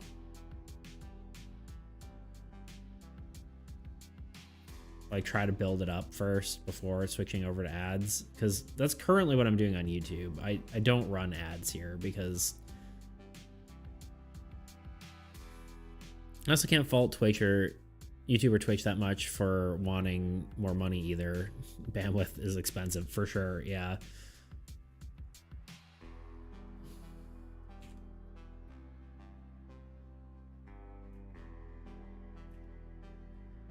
I'm not sure how I feel about this purple. I almost want maybe more blue. Oh god.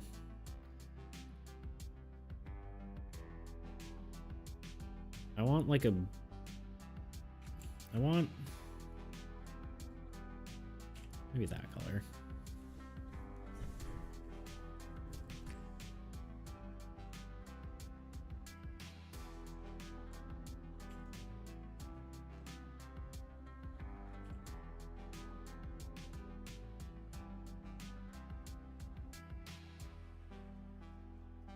Giving him a tongue.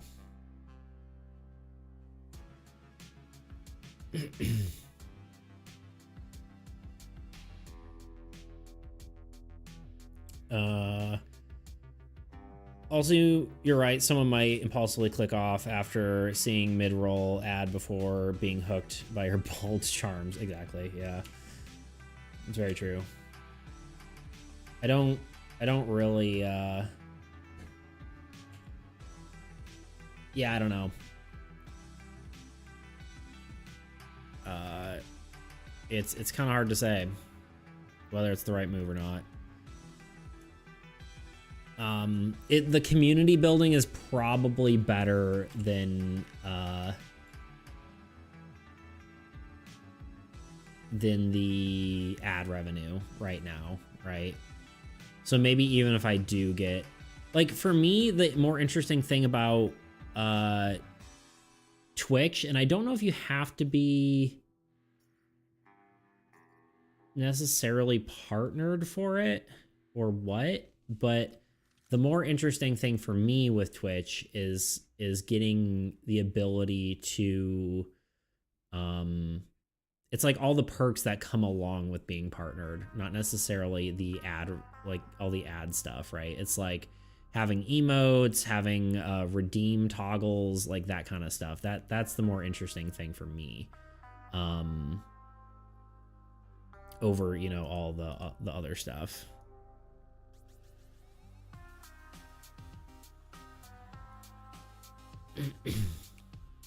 So I think I probably would still go partnered if that's locked behind that. I'm actually not entirely certain. I think it is, but it might just be you need to get 50 followers for that to work, but testing.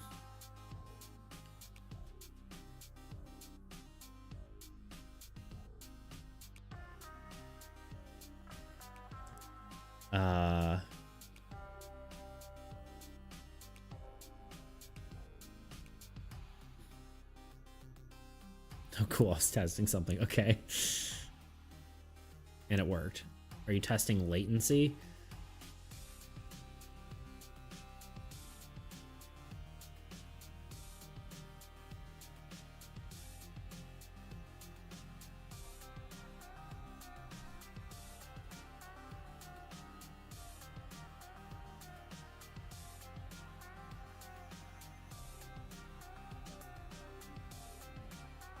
We're drawing teeth. We're putting teeth on this guy. This guy's reminding me of a drawing I made forever ago that I don't even know if I could find if I tried.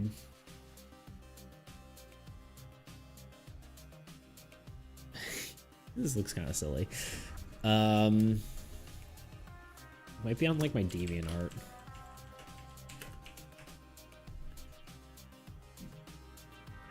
Any weird stuff on my DeviantArt? Definitely won't show DeviantArt on screen because, man, does that almost just popped up like my sign-ins.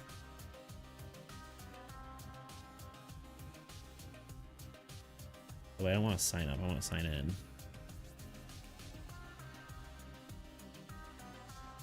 Log in. Next.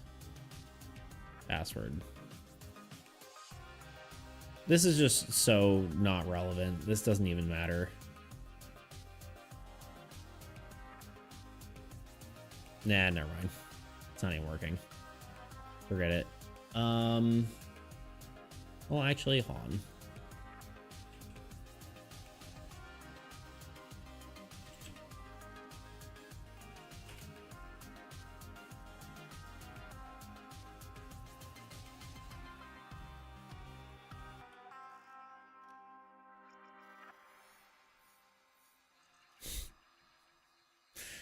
Copy image address. Yeah, this is what it reminds me of. This super sick drawing from when I was in like 7th grade. That's what it reminds me of. Isn't it beautiful? Some things never change. Rad AF, I know, right? This was the first drawing of the series. He's a little guy, you know? Look how unstable my line art was. I just could not draw a straight line to save my life.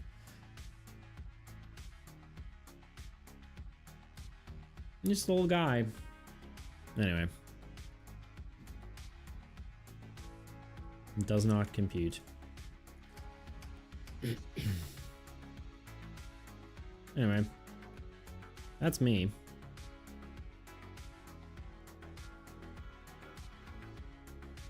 Talk like wait, you talk like I'm better at drawing than 7th grade you. Honestly, I didn't improve much from like 7th grade through like all of high school, all of college, really. Even really my growth all came post college when I started trying to do my comic, and that was really when I had most of my growth. It's honestly, you choose a project and you start working on it, and that's when you grow. Because my comic did wonders for my art skill, and again, with what you're seeing here, this game is doing wonders for my art skill.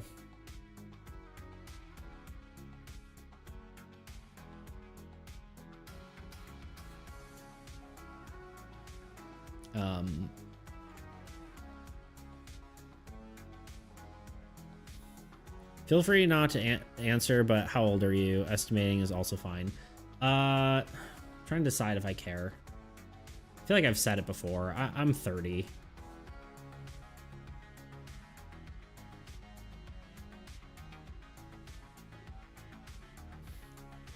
It's out there, I'm sure. But yeah, I'm 30. Soon to be 31. My birthday's coming up. About where my guess was, yeah. I'm terrible at guessing people's ages.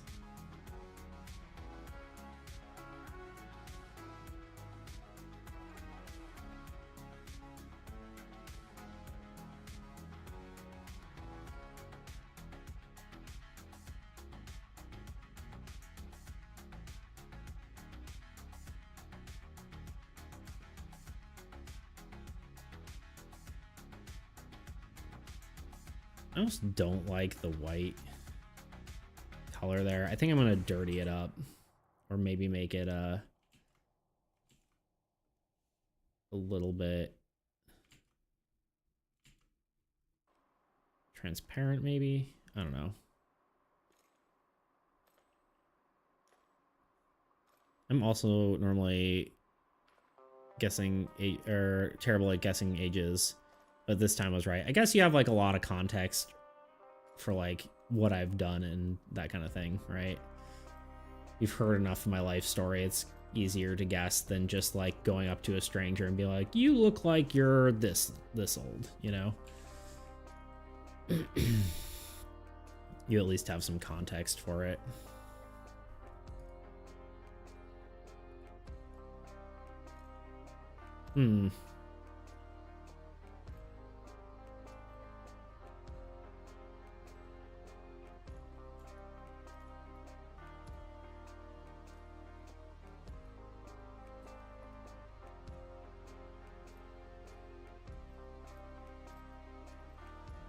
I think it actually is this color, right?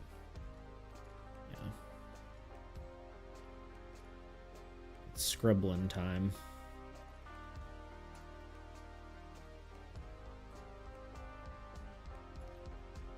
I don't know if that's doing what I want it to be doing. I think we'll just do this and then maybe try to do a blend mode of some sort.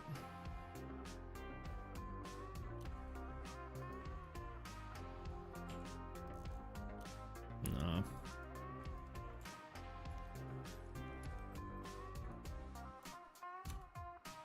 Okay, now we make his teeth gross.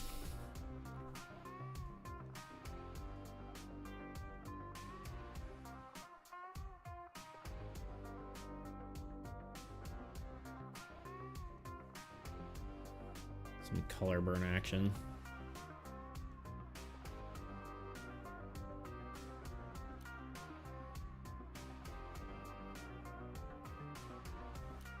I am gonna tone this back, so don't you worry.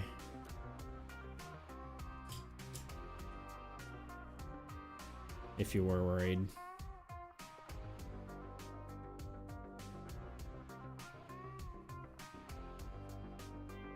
I'm also probably gonna like silhouette a lot of this, so it probably won't really matter, but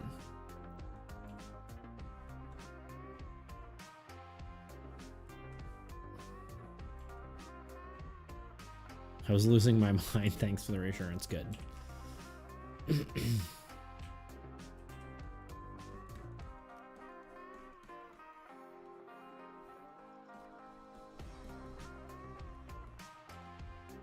He also just needs shading in general, which I just need to do right now because it's making me lose my mind.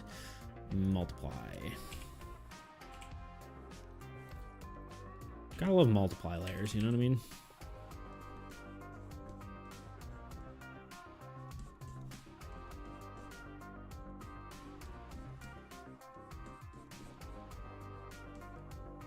It's amazing what a little shading does.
Now I'm losing my mind.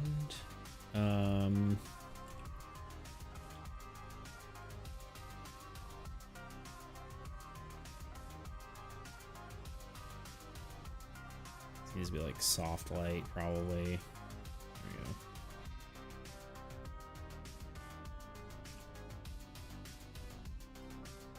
And then we need to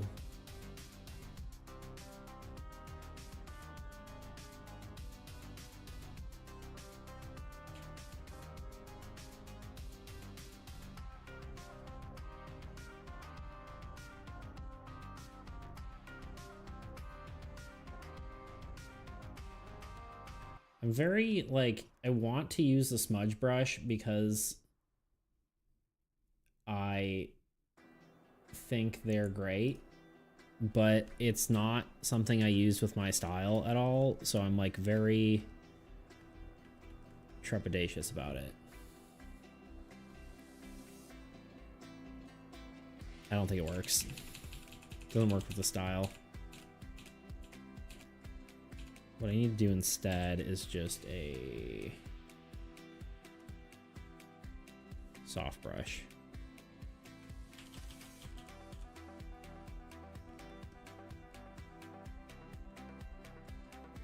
No.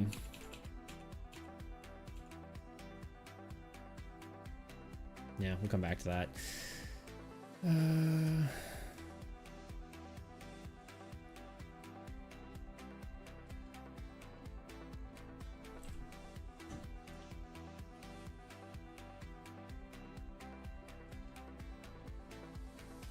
That's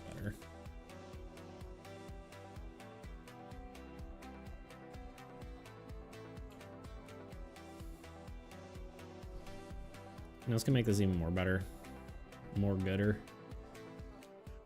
Is like just making this guy. No, maybe not. All right, we need another multiply layer. We need to like individually detail each of these teeth.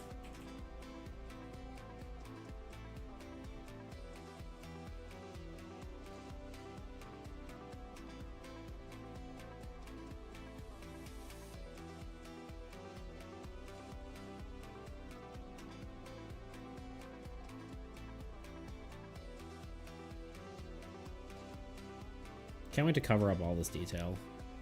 It's gonna be great.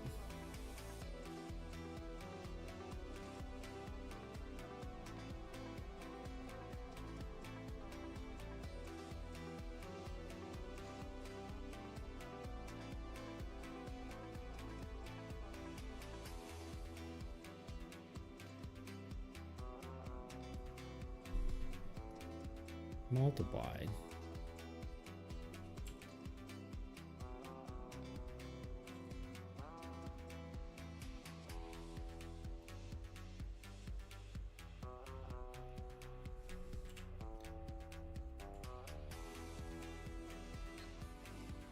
Gotta have some edge light. This edge light is cool. Even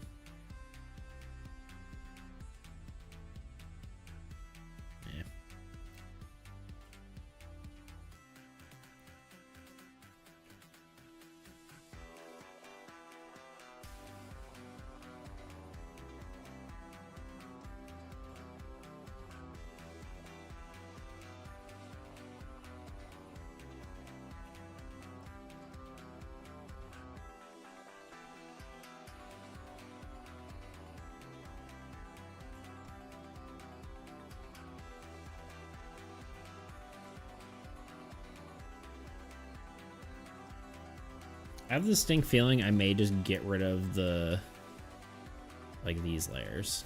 Not these layers. Not this one. I don't know.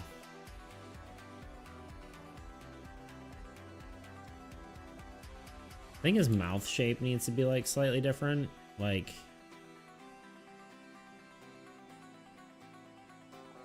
almost like it needs to have more shape, you know? It needs to be less of a line. This might actually work.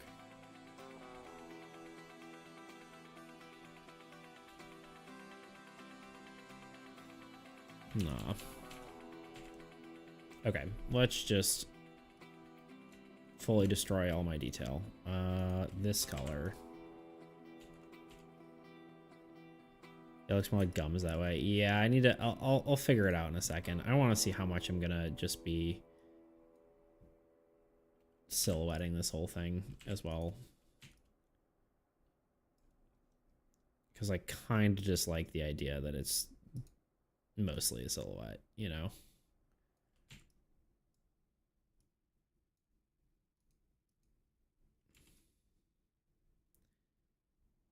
But yeah, giving it gums might make it look better.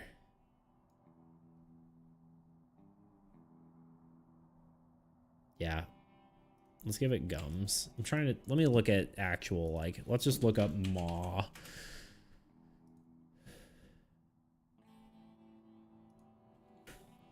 Evil.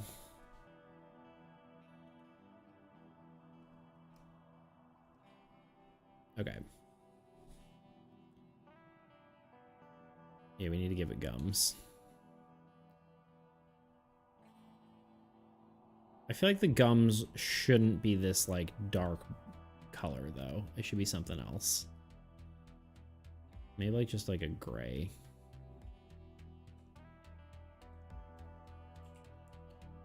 Gums have this sort of shape. Okay, that's the wrong color. This sort of shape. They kind of,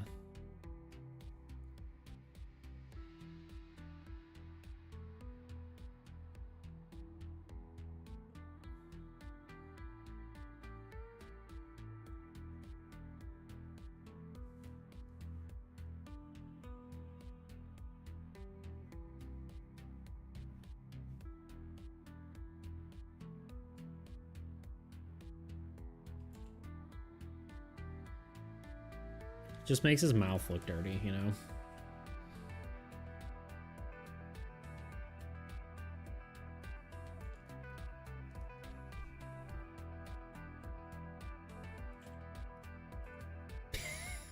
Nope. I think it'll be okay. I think... Don't want to think. I think it's gonna be okay.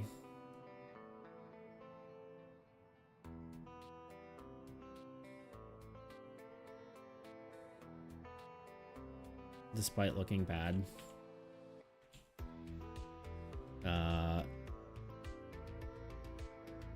A lot of it's just gonna be covered up.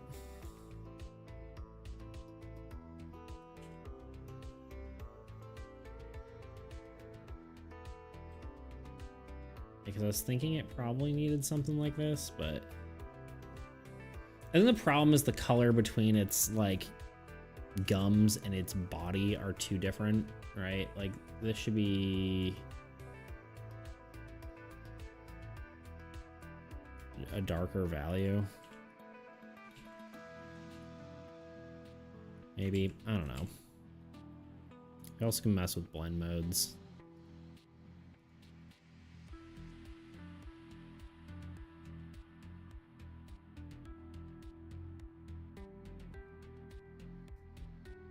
I have an idea for this. It's called Maw the Forgotten, right? What if the maw is big mouth and forgotten are the souls that he's eating and can draw ghostly people spewing out? Ooh, that could be kind of cool. Just an idea I thought when I was watching. That is kind of an interesting concept. Don't really have the... Well, actually, do we have concept of ghosts? Yes, we do. The idea of the Forgotten was that... Solid idea. Yeah, it's pretty cool. The idea with the Forgotten, originally, what I was thinking is like the old gods, the like main antagonists are technically like forgotten before they reappear and start, you know, causing havoc. That was my thought.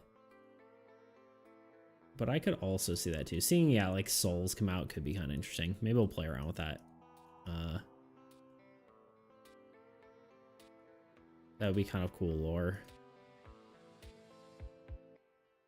Also, welcome back, Captain.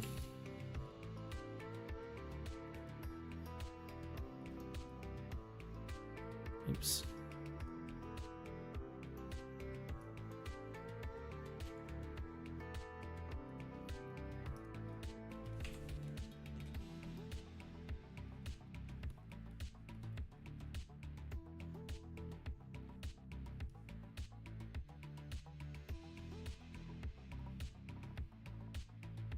Yeah, make them glow and have the glow in the teeth would look sick. Yeah, that is a really cool idea. There we go. Actually, just blending this looks better.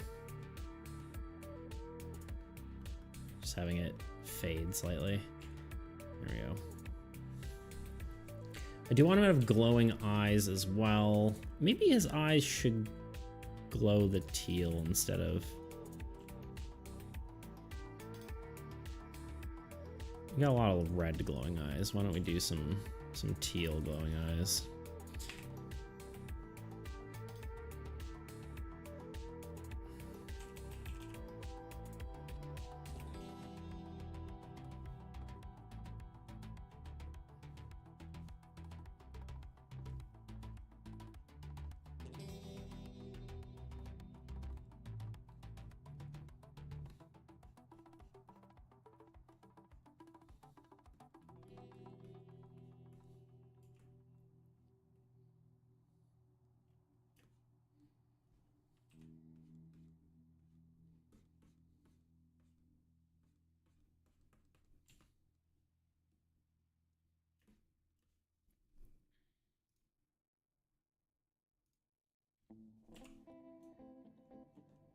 Maybe add? Maybe an add layer. Let's see.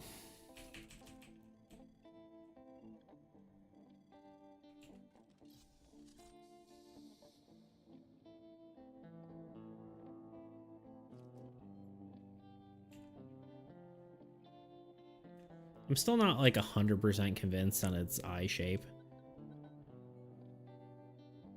Maybe it just needs more eyes.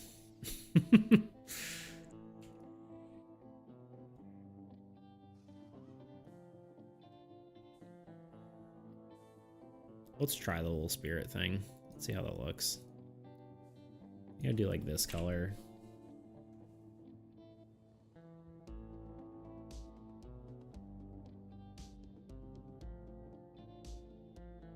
Let's make them like little wispy ghost looking things.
I don't think I want too many on the outside. I kind of want like it looking like a shotgun burst, right? Or just kind of is more dense on the inside and gets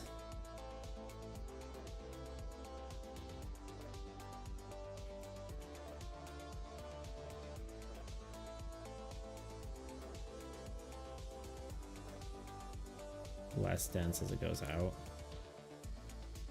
I don't know if this is what you're picturing, but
like lava made up of people spewing out between the bottom teeth. Yeah. I guess there could be like little ones. Yeah, like.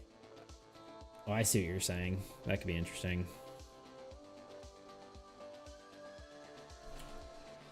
Like dripping down. I don't think I can get that detailed as part of it, but I do like the idea of like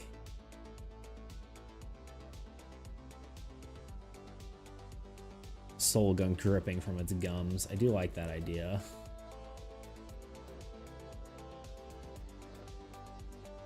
I might do both. I don't know. We'll see.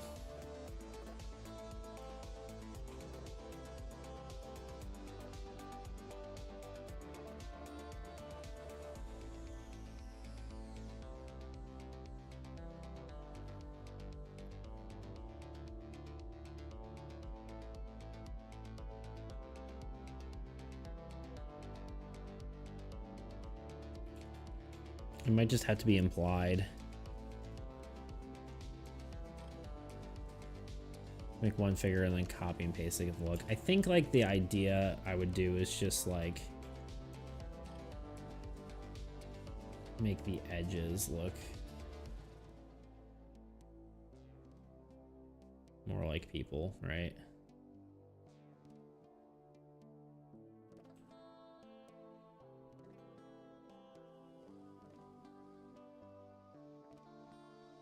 I need to use the different eraser here.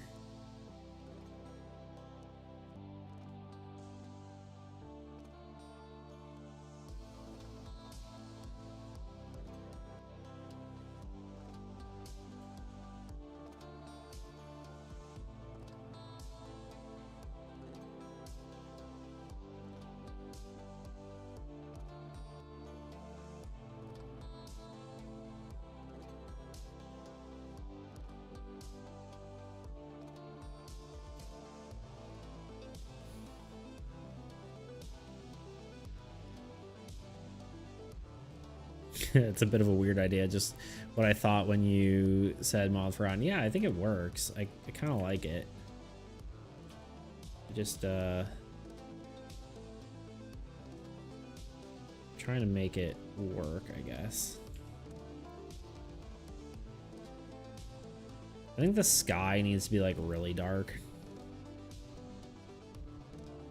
The sky definitely needs to be darker.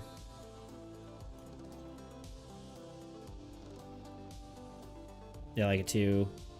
I like the 3 undead army. Oh, like the undead army from Lord of the Rings Rush. Yeah. Yeah, that's kind of what I was picturing. Something like that.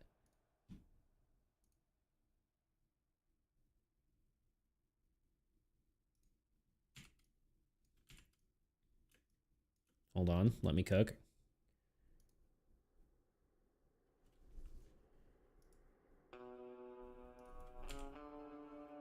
Let him cook.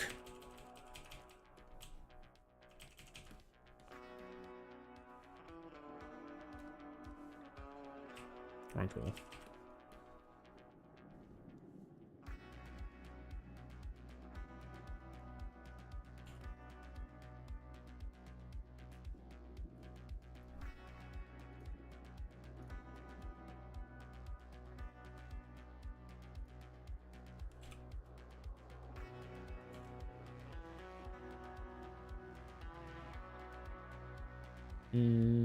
I guess it's actually behind. May have to do both. We'll see.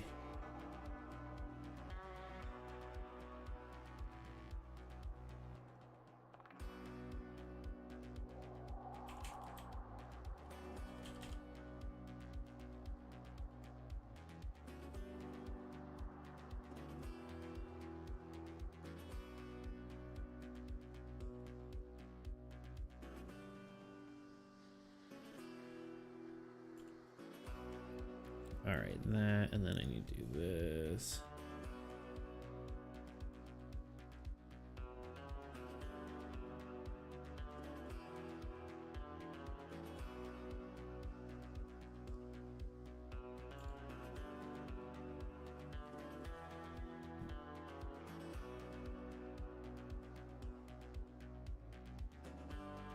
I feel like I'm going to be saying this a lot from time to time, but whoa, that looks sick. Sick. Thank you. Appreciate that. The black background adds so much, right? Doesn't it? I figured if I'm going to like use this as a lighting source, everything else has to be like kind of dark.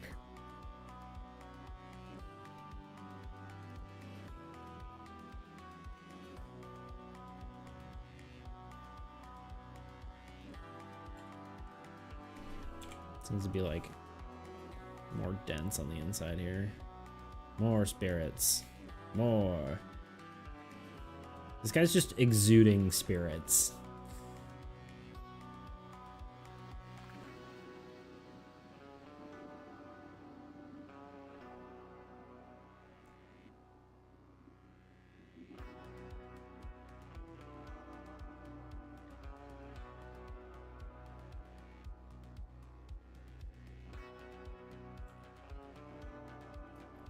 Okay, let's do the ones on...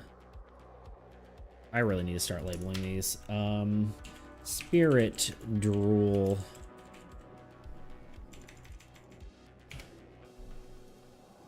What's this? Line art.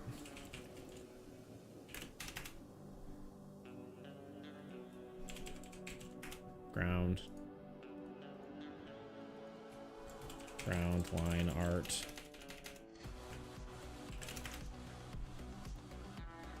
All right, we need some lighting for the spirit drool.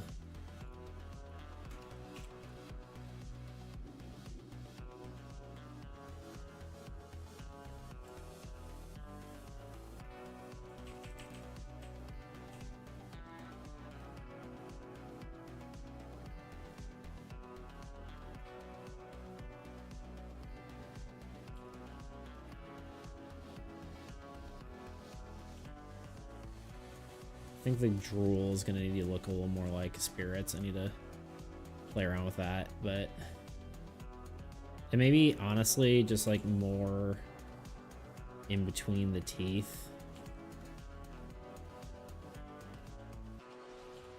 Ah, I'm like, why is this not working? I'm using the wrong color.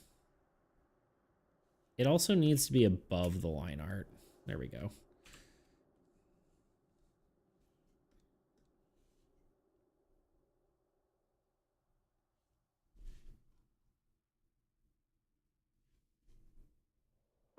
Are we good? Yeah. Sorry, I thought my I'm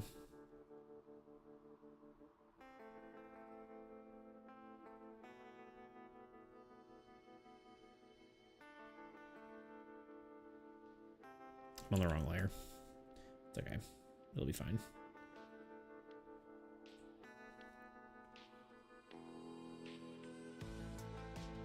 I'm trying to make them like they need to look wispy, but I just don't want them to look too I don't know.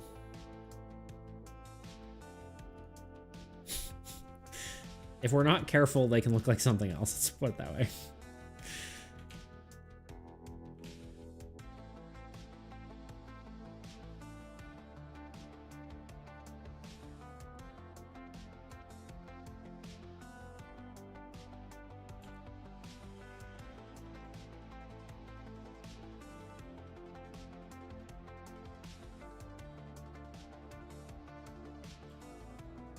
Ah, yeah, I see what you mean. Yeah.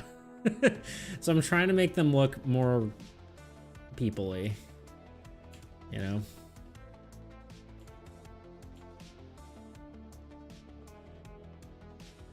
I mean, I think it's like obvious what they are, but it's not you know.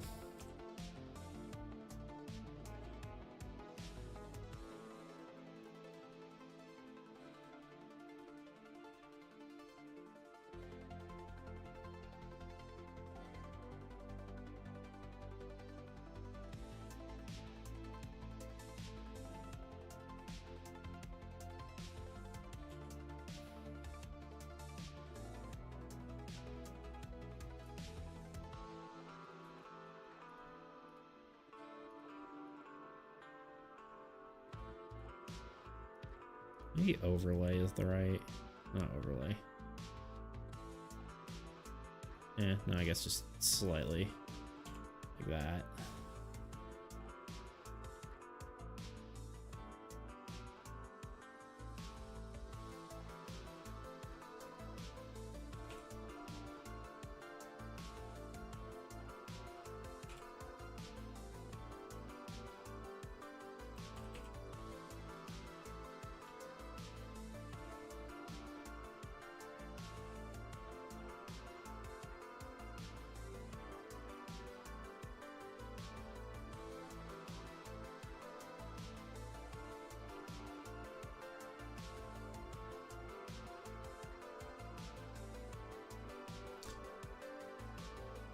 This, oh, sorry, Miss Maximus. This is the time this is the one time I'm not ruining the drawing. Yeah.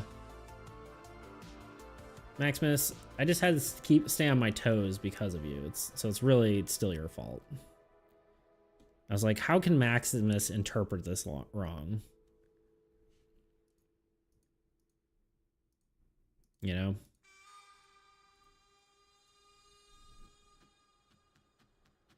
What's the way Maximus could ruin it?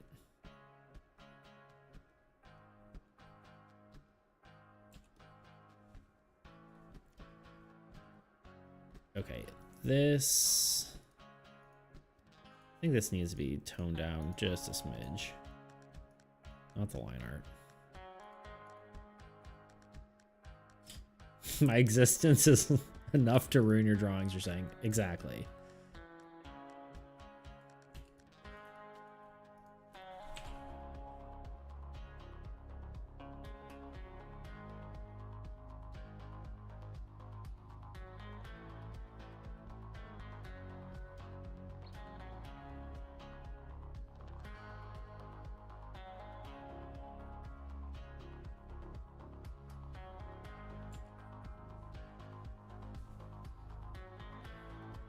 I think we just need a few spirits just randomly placed. Maybe not there.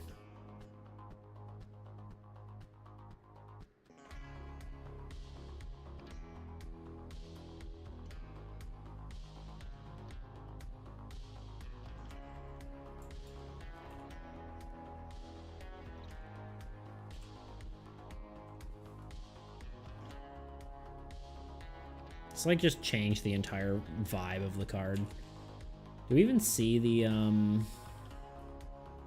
we didn't see the little people hanging off anymore.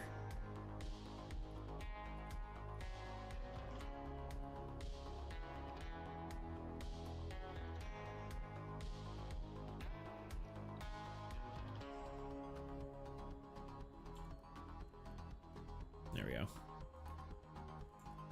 It's important.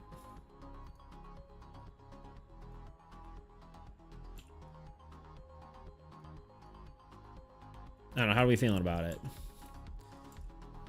The ground obviously needs some work, which really isn't that much. Oh, I know what we need. We need the lighting from the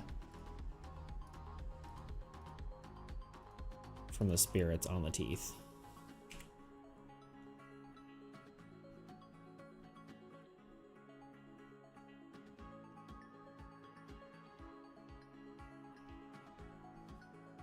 Needs to be an add layer.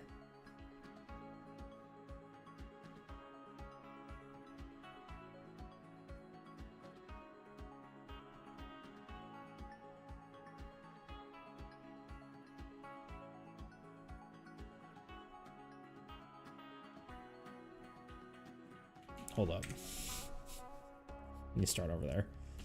Just delete the layer. I did. Select all, delete. There we go.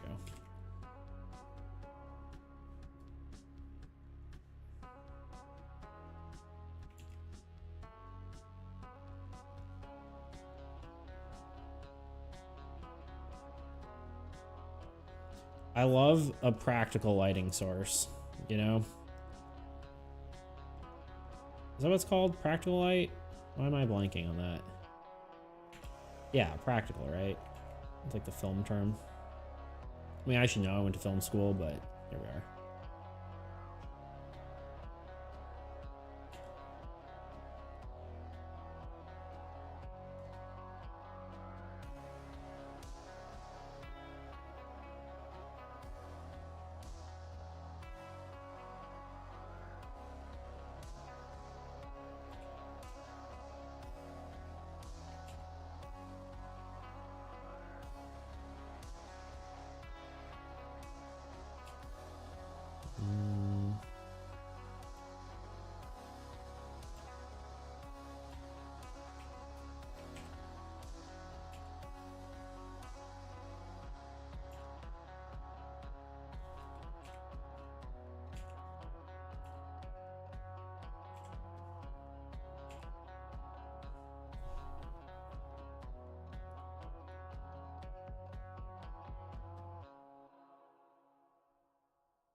It's maybe a little bit too much, but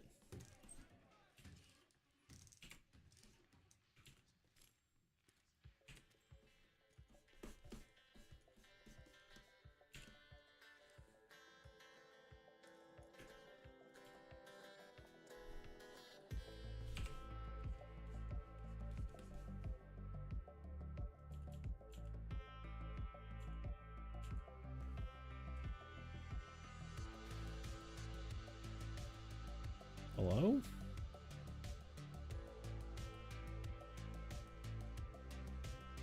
Oh, I'm erasing the wrong thing. That's why. There we go. A little bit there.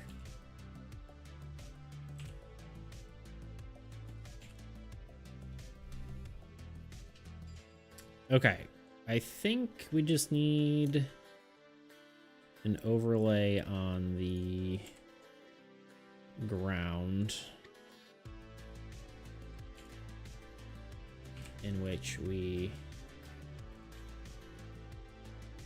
maybe slightly undo here, and then we need to do like another layer.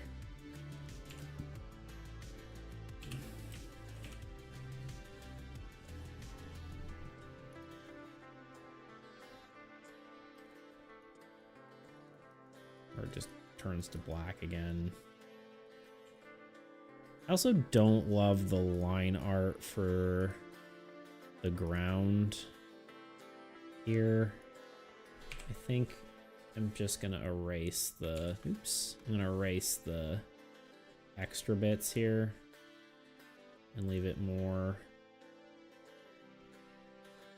up to interpretation.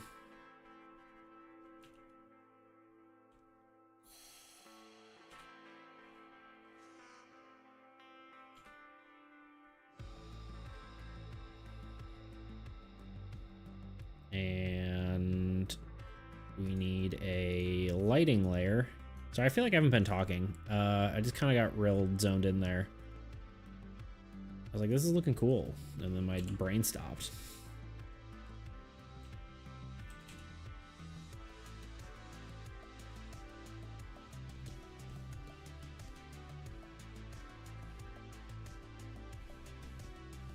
God, I love teal. Such a good, like, light color. It looks so cool.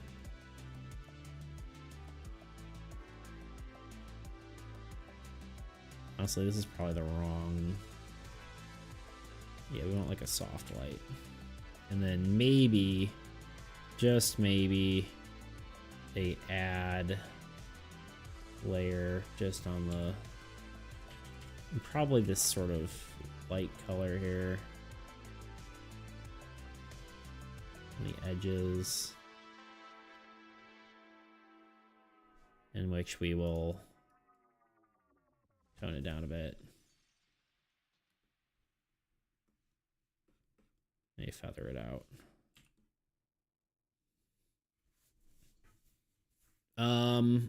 Did I overdo it with the like foggish color, or is this good? Do we like this? How are we feeling? I feel like it looks pretty cool. Is it all? I'm trying to like look at it. The appeal of this stream to me is the background music, the casual toned conversation from you is very good. I have my second monitor while I focus on work kind of stream. Yeah. Well, that's good. I mean, I'll take that, right?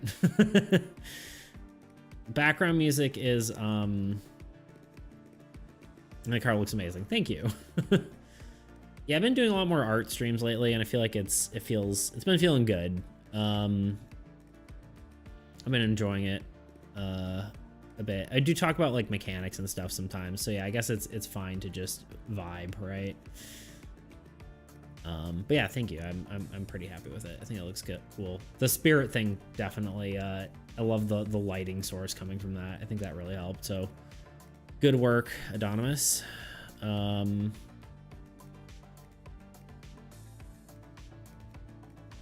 Let's see. But yeah, the music, if you are wondering, is Lazy Laser. I say he, I don't know if their gender, but they are I like it's actually kind of like interesting to me because like maybe even a few years ago I'd be too afraid to like reach out to people, but I was looking for music for one of my games, and or not like my game, but like for my videos, right? I decided to reach out to this person because I was like, I want like a music that's both sort of synthwave and like sort of cowboy space western. And I found this music and I was like, it's cool, but it's not royalty free. And then I just like, you know what, maybe I should just ask the person and see if they would be willing to let me use it. And they're like, yeah. I'm like, cool, all right, easy peasy. So it moral of the story is be brave. Don't be afraid of social awkwardness. Can you link the playlist in the chat? The stream playlist is just like a bajillion thing, like the same soundtrack in a row, but let me see, how do I do this? Let me just link the artist. Is that something I can do? Give me a second. Lazy Laser. Should be a share, right? Yeah, so this is on Spotify. Copy link to artist. It's just their 2 albums just in a row for forever. There we go. Wait, did I post that? Yeah, I did post that on the right thing. But yeah, that's them. They're really cool. Yeah, it was kind of funny because yeah, I was like humming a haw. I'm like, oh man, it's not royalty free. And then I looked up their Instagram. And they had like, you know, 300 followers or something like that. And I'm like, they're not that like huge of a like thing. And I'm like, you know what? Hey, would you mind if I use this on stream and for my videos, if I just, you know, throw you like some money on your Bandcamp? And they're like, oh, well, I guess I don't really, I don't think they even expected me to pay them anything to do it.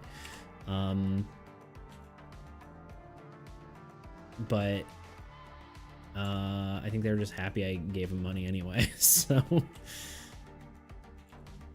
I'm drawing on layers I really shouldn't be, but don't mind me.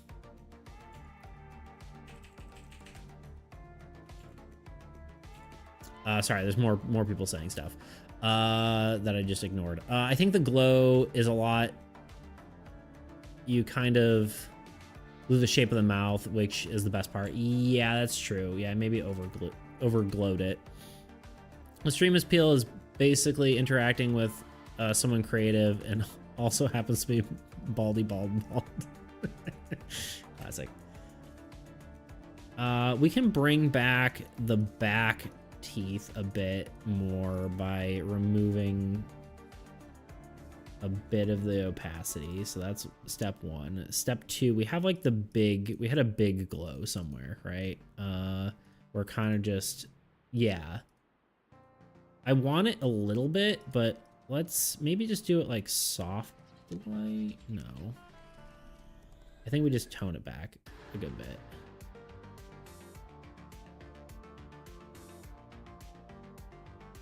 Like maybe there.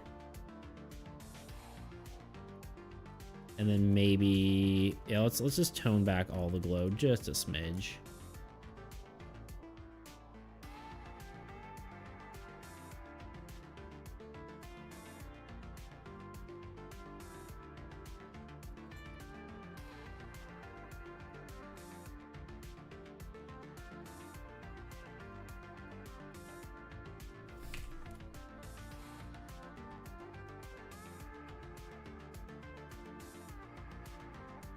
I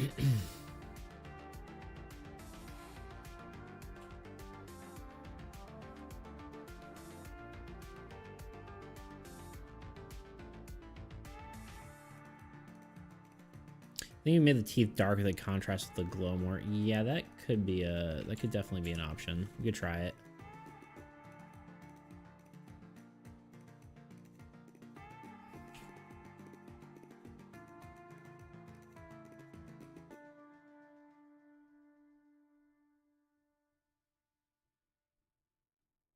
Try to make this shape look a little more spirity. There we go. Yeah, we could do that. Where's the teeth color?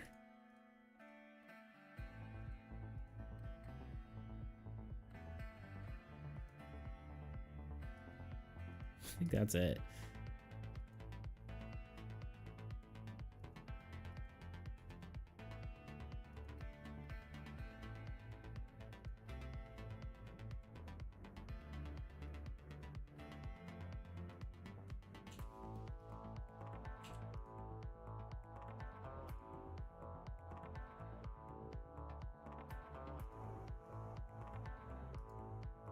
There's so many layers built up now, it's just like hard to tell what's even what. It's just better without it.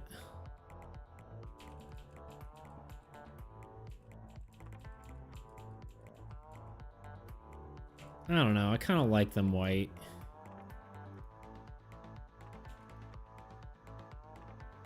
There is kind of a lot going on.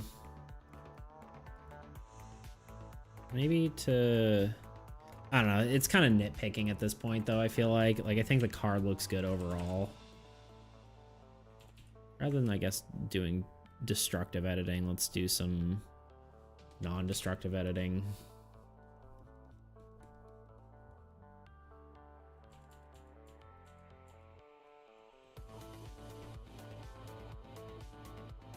Yeah, I feel like we're mostly done. Yeah, I don't think it needs much more.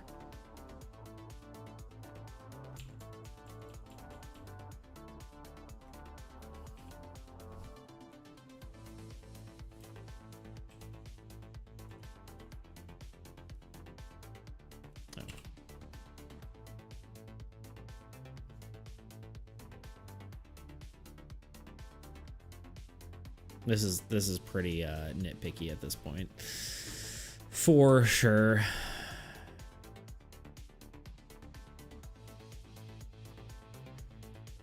The one thing I could maybe do, and this is, I guess, this is the last thing we're gonna do, because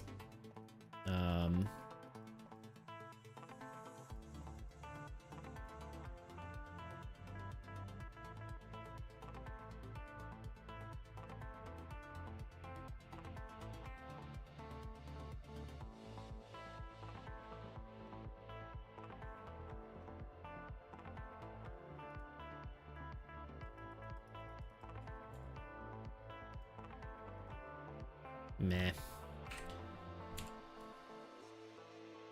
Like, if you zoom out and look at this, like, you're like, what the heck am I even looking at, to be fair? But once you get close enough, it's like, okay. I think it's always kind of cool, though. You don't know exactly what you're looking at, you know? Can you explain destructive versus non-destructive editing? I've heard the terms before. So, yeah. So, like, I'm trying to think of it like a good way to explain it. So, like, let's say, I do something like, you know, I draw, right? And I am, to erase it, I can use the erase tool, right? But once I've done that, it is gone, right? Essentially. Like, if I, you know, I can undo it in theory, right? But, that information is gone. Unless I hit Control Z, it's gone. Especially if I, like, you know, save this and go back and come back. Like, if I save and then close and then come back, like, all that Control Z is gone, right? Opposed to something like, it's like destructive, basically the key term, meaning once the process is done, it cannot be reversed, right? So yeah, destructive editing in this case would be, you know, me erasing this work, right?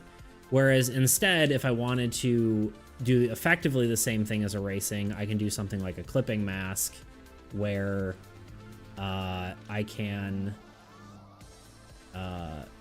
you know, erase over this, quote unquote, right? I can do a clipping mask so it clips through, but I can turn on and off the mask, right? Like, I can, is there a hide button? Well, that's showing you the clipping mask. But I can, like, remove the clipping mask, right? So that information is not permanent, right? Same deal goes with sound and that stuff like that. Like, say you were to apply a filter to sound, like a sound to, like, get a specific look, and then you save it. That is a destructive edit, unless if you had something that you could turn that filter on and off, you know, without overwriting it. Destructive, I guess, it just really means overwriting your work. in this case. So yeah. Yeah, I think we're done. I think that's good enough.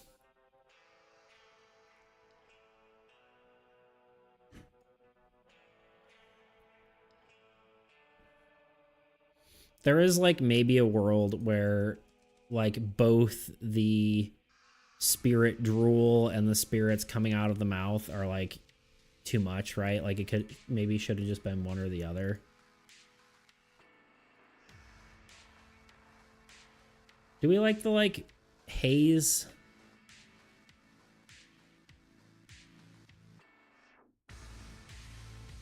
I think I kind of do. I don't know. Maybe we'll split the difference. Let's do a little bit less again.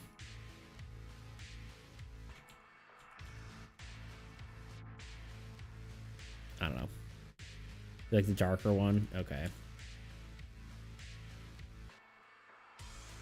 This of the bottom is too much, honestly. The spirit drool, as we have known to call it.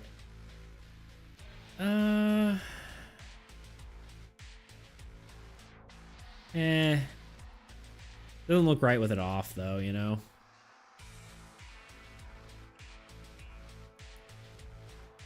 I think it is too much, but it also just doesn't... Like, maybe it's a little bit too much, but...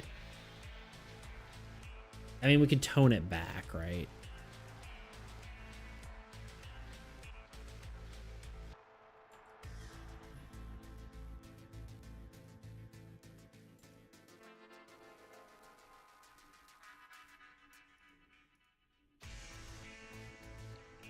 I feel like there still needs to be some there, but maybe there is just too much of it, right? There still needs to be glowing elements over here.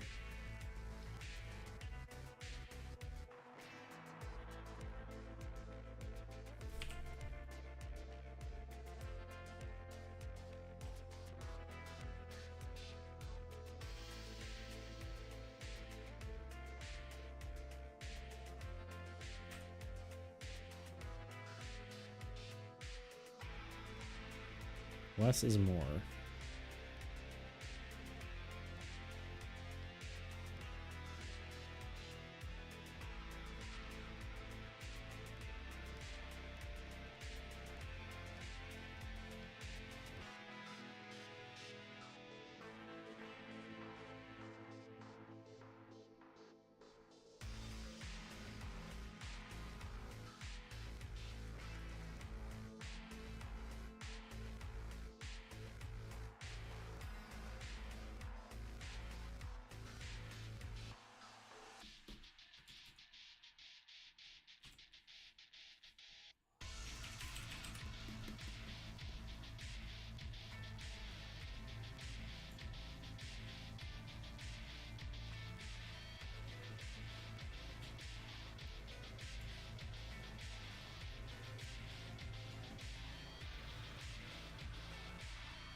This is why you don't draw on random layers.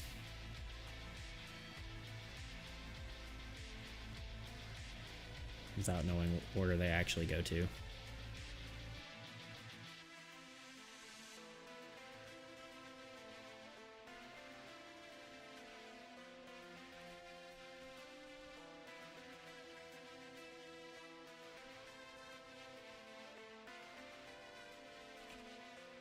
I think I want just like a few creeping out, like between the teeth.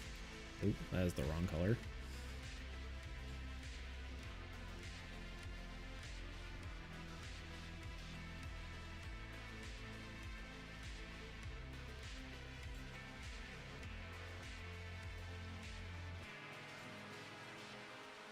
That's a lot better, right?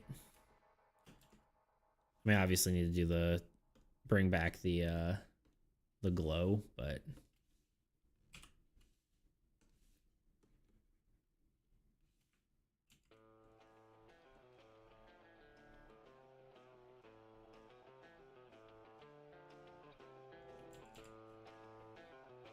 Yeah, it's looking a lot better. Yeah, just less of them. I still think they needed to be there, but looks like it has texture. Yeah. Yeah, we needed them coming out of the teeth still, but it needed to be a lot less.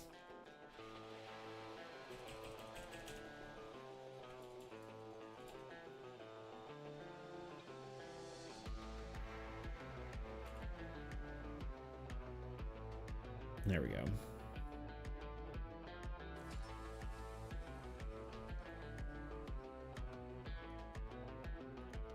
I have one more thought.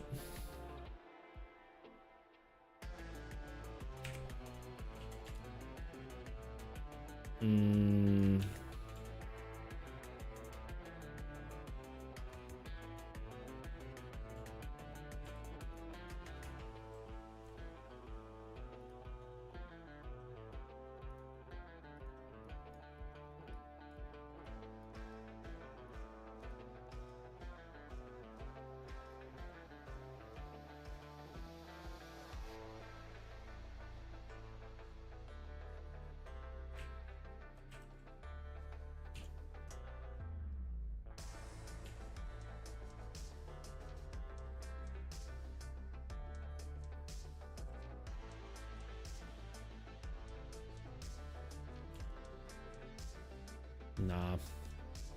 Just gonna leave it.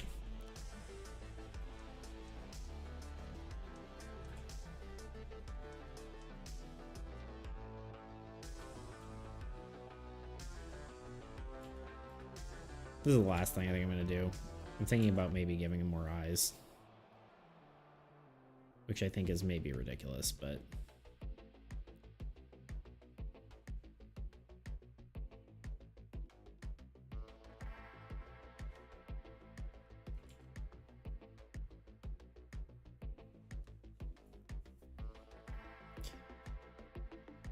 But we'll see. We'll see if it's actually ridiculous.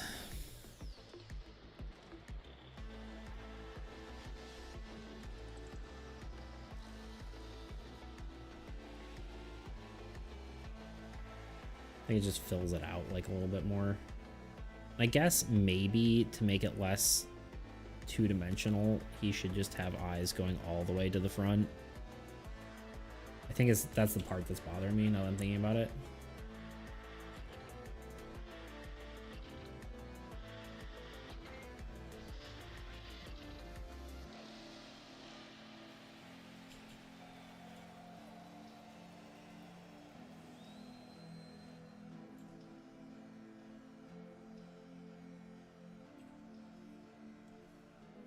Being too hasty.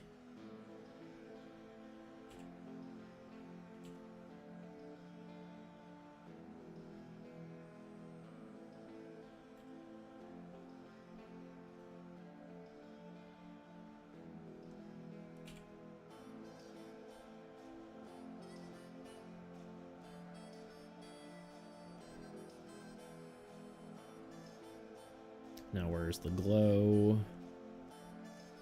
There.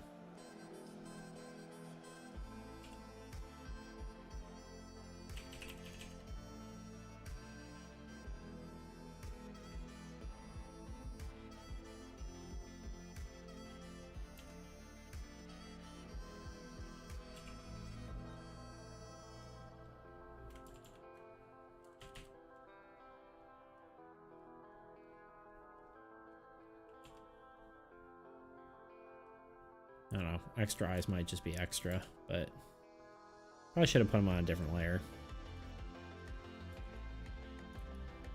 so I could compare. Let's go back in the YouTube live stream. Yeah, it's too many.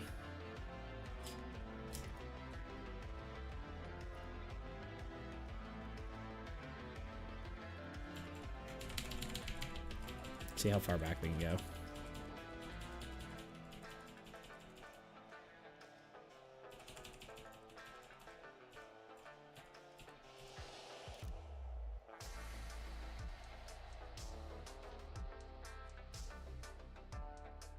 And he takes some away from the side of the head now. Yeah, I think the ones up front might look good.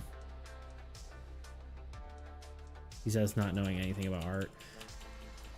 I think I did.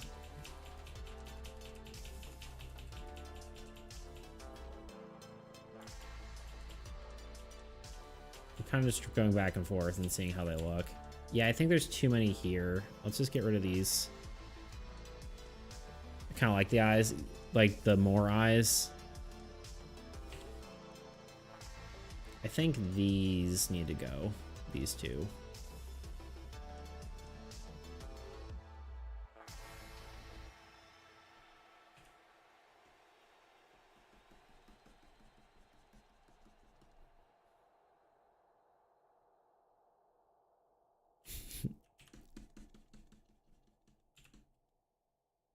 Yeah, there's just, it was going too far. Oh, don't worry, Captain, I can show you no less than you do. Hey, we're all about collaboration here. I was gonna say, I don't know if that's true, but I think it is. I'd hope it is. I feel like I try to take people's thoughts into consideration.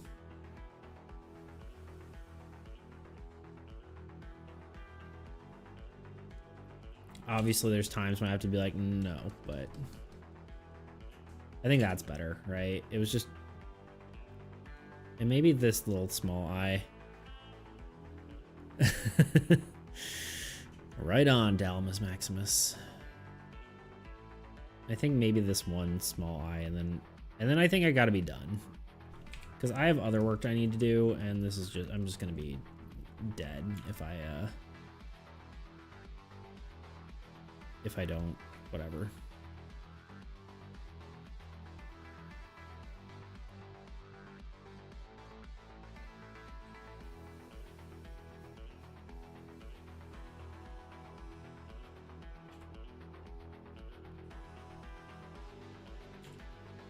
All right, yeah, I think that's better.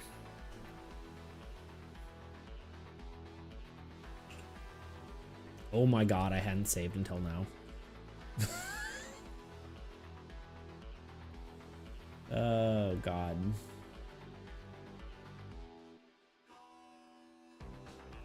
That's stressful. Maw. I'm literally just saving it as Maw because I don't remember exactly what we called it. I did not want to. Maw the Forgotten? Yeah, it's fine. Whatever. It's called Maw. Oh god, what is happening? I'm so sorry for flashing screen. Do not get epilepsy. Okay. Oh. All right. I think that's everything all we got time for today.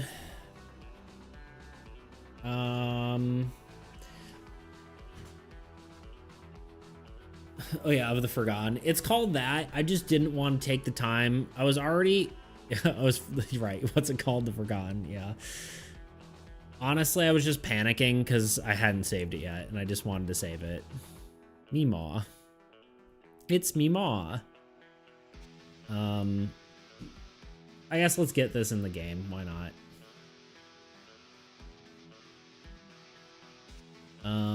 But yeah, I really got to work on my my videos for the Blackthorn Rod entry thing. I got the 1 hour one done, but I need to do the whatever. I don't want to keep you, but I'm eager to learn what the actual game is. I can actually show you real quick if you want to see it. Like, honestly, at this point, I'm probably done with work. My brain's gonna be fried, but because it already is fried. But like, how effective am I going to be? Like the rest of the day, probably not very. But I can show you what the game looks like. Let me import this though, just for the fun of it. Like into Dexterous at least. Okay, World Ender we're not doing anything with. I did actually slightly update World Ender's art. Maybe I'll update that right away too. I made the fog look different because like my old brush had like a repeating pattern that made it look bad, but I don't know.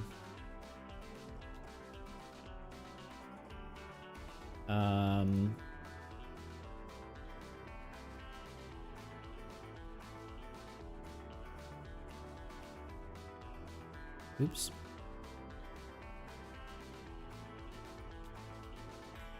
Had notifications. I was like, what in the what? Maw of the Forgotten. We need to get this into our card thing. We need to go to projects, layouts. Nope, not layouts. Images. AE. Card art.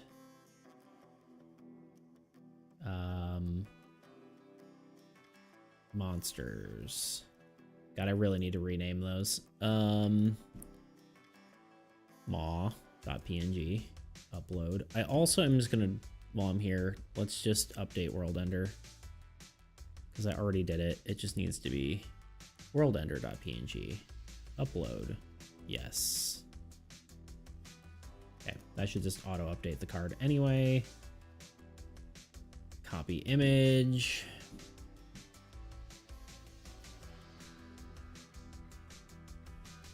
We need to go to our document, paste the image path there, and voila.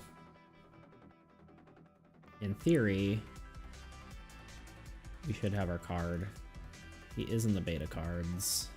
Probably should have just been putting these in the patching file ones because these are all going to be moved. Like 90% of them are going to be moved to the whatever, but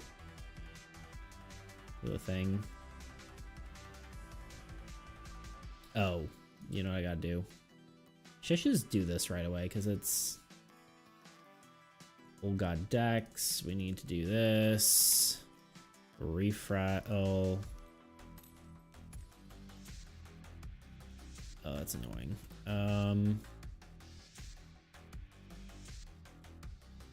Hey, if I do this, it fixes it. No. Oh wait, if we just insert one above and then we do that, maybe?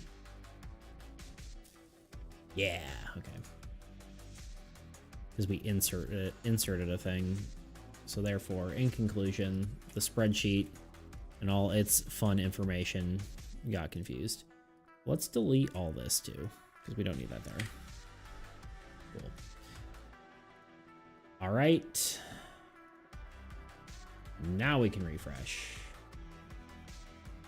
Nope, still doesn't like it. It's gonna need a second. Yeah, I guess while that does its thing, Captain, if you're still here, I can show you what the game looks like.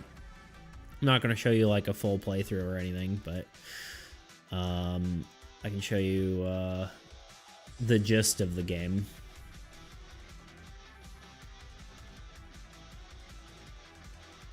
So yeah, again, this is a tabletop game. I host it in Tabletop Simulator. I have it in screentop.gg.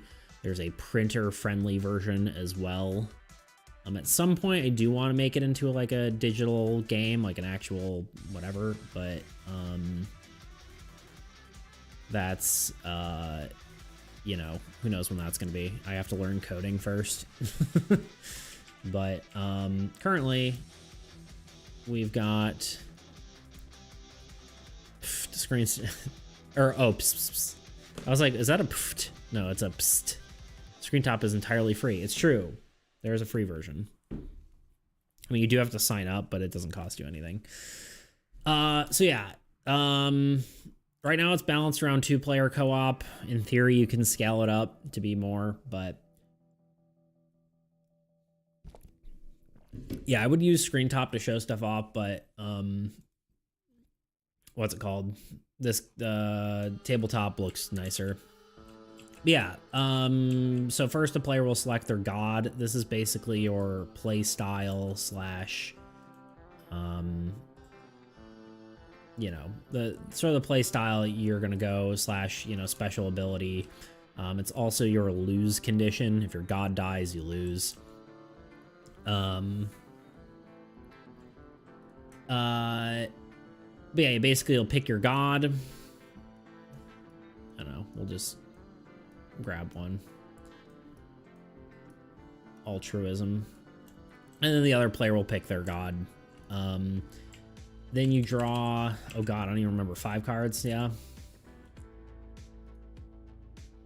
It's been a while since I played this game, honestly. We've been working on this patch for so long, I haven't even touched it. But yeah, you draw cards, you get stuff like heroes, structures, and lands. When you play cards, you can only play 2 at a time,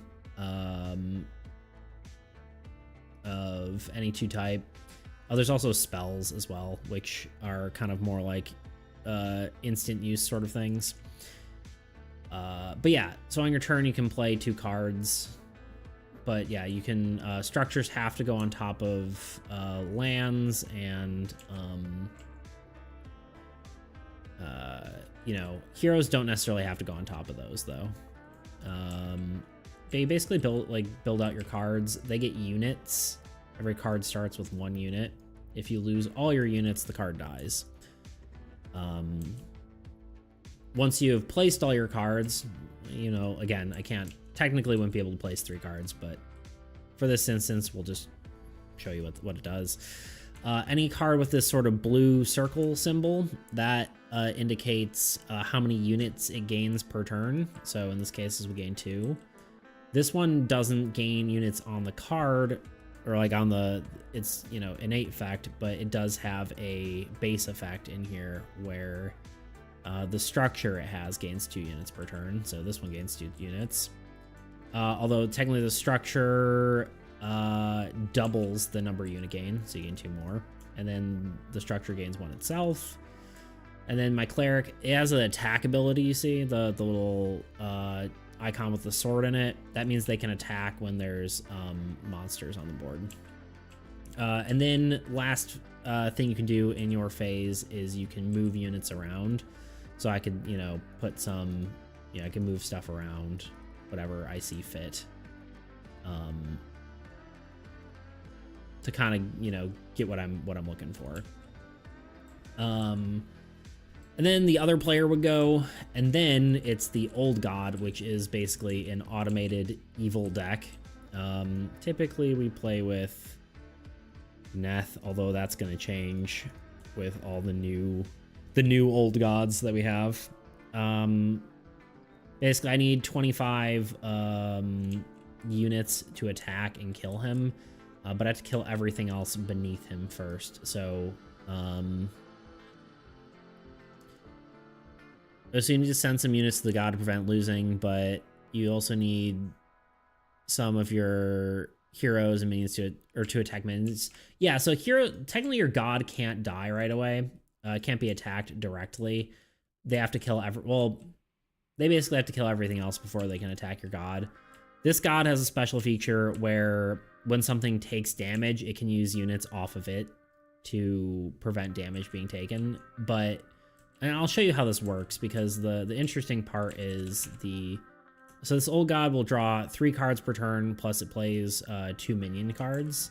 So it plays, this is actually a pretty devastating one, a amplification tower, a volcano, which is on next turn it will draw more cards, so that's scary. We'll ignore ambush, that's a curse. We want just like, let's grab another muck's a good one, and then 2 minions. So you'll see on the card itself, there's the little icons. So there's the little up arrow, right? There's the you know, the helmet, the tower, and the like little land icon. So that represents heroes, structures, and lands. So the attack orders, attack strongest, which is the up arrow, and then it will attack heroes, then structures, then lands. Opposed to like the Nethermuck, which attacks strongest structures first, it attacks heroes, and then it does not attack lands. I guess some more examples, like you might have something like Shade, which attacks weakest hero structures and lands, or something like Blight Might, where it attacks weakest lands first, etc. So on its turn, it draws its cards, and then it does all the actions. So here it would attack. This Nether Muck would attack 4 damage to whatever structure. Technically, that would kill this structure. The structure has a death effect, which it gains 5 units on any card of my choice. So I'll, like, you know, maybe put 1, 2, 3, 4, 5. And then the minions will then attack. So that lowers 2 off of attacks 1 and attacks 2. Obviously, I'd have an ally who would be tanking some damage as well, but... and then once the round is over, it goes back to me, and then I basically do the same thing, right? I can play cards, I draw some cards, and then at the end of my turn, I can, or after like the same, you know, phases, I can attack things. So if I want to attack this Nether Muck, I do need to spend 4 units to kill it, and then this one technically comes back after it dies. He's got a unique effect. But yeah, then the effect at the bottom triggers, which gives me, lets my ally draw a card. So there's a lot of like intricacy to it. Yeah, there's different death effects. There's negative and positive death effects. Positive death effects you can think of as like a quest that you complete, you get a reward. Negative death effects are some sort of like, you know, curse or whatever that you would take for destroying the card. So and the intricacy really is like the interaction between cards, right? That's the main thing, and then eventually you'll have like a ton of units and you can destroy all their stuff and then kill the old god. So yeah, that's the gist of the game. But oh, hopefully that makes sense. Thank you for sharing. Yeah, no problem. My pleasure. Let's try to refresh this again. Of course, it did not work. Hold on. I know exactly what's happening here. The image, I'm sure, has a space here. Right? It doesn't? Is it just not working for no reason?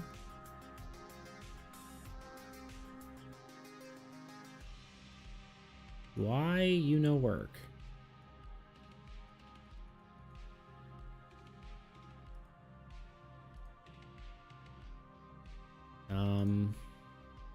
Yeah, and this program I'm using right here is called, oh wait, let's see. Made enough sense to me to get the feel of what you're going for. I don't think I could play it, but I played enough tabletop games to see where it's trying. It's nifty. Honestly, it's less complicated than it looks. I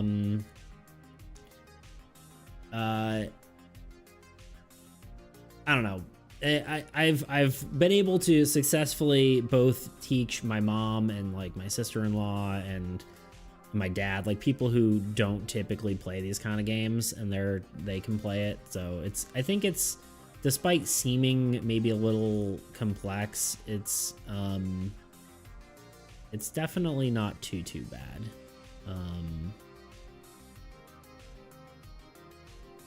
Nice, it passed the mom test, right? It's a official test. I mean, I don't know if she like fully understands it, because sometimes she'll be like, I just played this one because it looked cute, and I'm like, all right, well, that's a strategy, I guess. Oh, wait, did I not upload it? Oh, you know what? I think it's broken because I'm in 2 tabs at once. But either way, it's there we go. Now it worked. Look at that. There's the card. Fully done. But yeah, I got a pretty big update coming out with it that kind of just helps clarify a lot of stuff, helps add deck building if that's something that you're into, and all that kind of stuff. So there it is.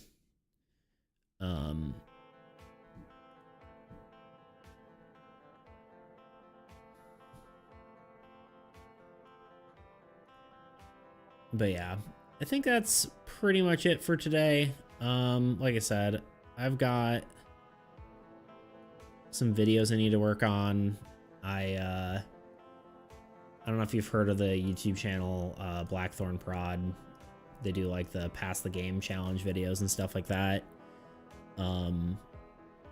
They invited me to do a board game for their like engine battle video. So I have a few of those to accomplish. I got 2 little videos I need to do. So yeah,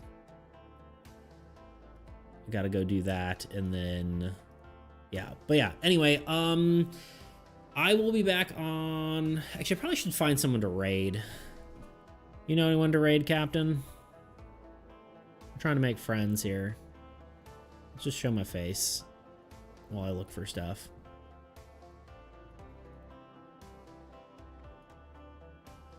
Oh, sure. Let me see. Yeah, I've been trying to find more people. Like, usually I try to find, like, someone that's, like, game dev or art, or ideally, like, more board game dev people, but that's, like, not something that exists, really. I found, like, one other person who was doing a game the other day, but if you find someone before I do, then I'd be down.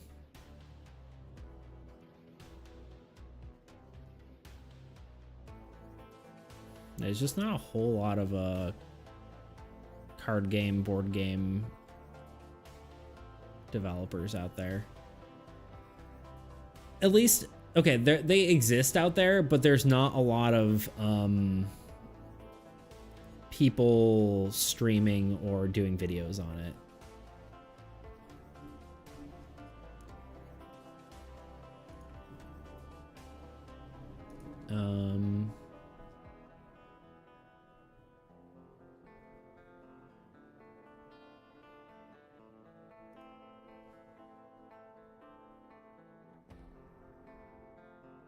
So I'd either raid Hypokick Games or Fine is Fine. Fine is Fine? No, just Conva. Okay. Let me find them. I'll hype you up. Just Covino. Covino?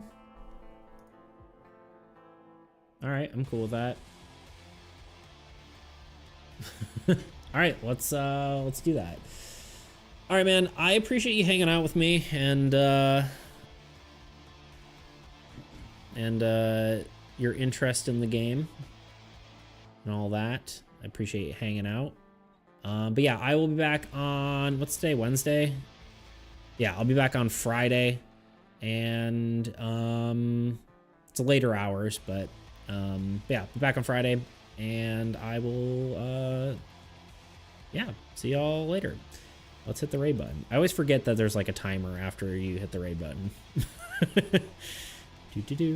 6 seconds. Here we go. All right, dude.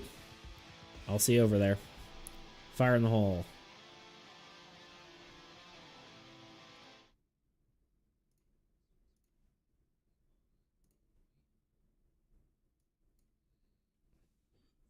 Hello.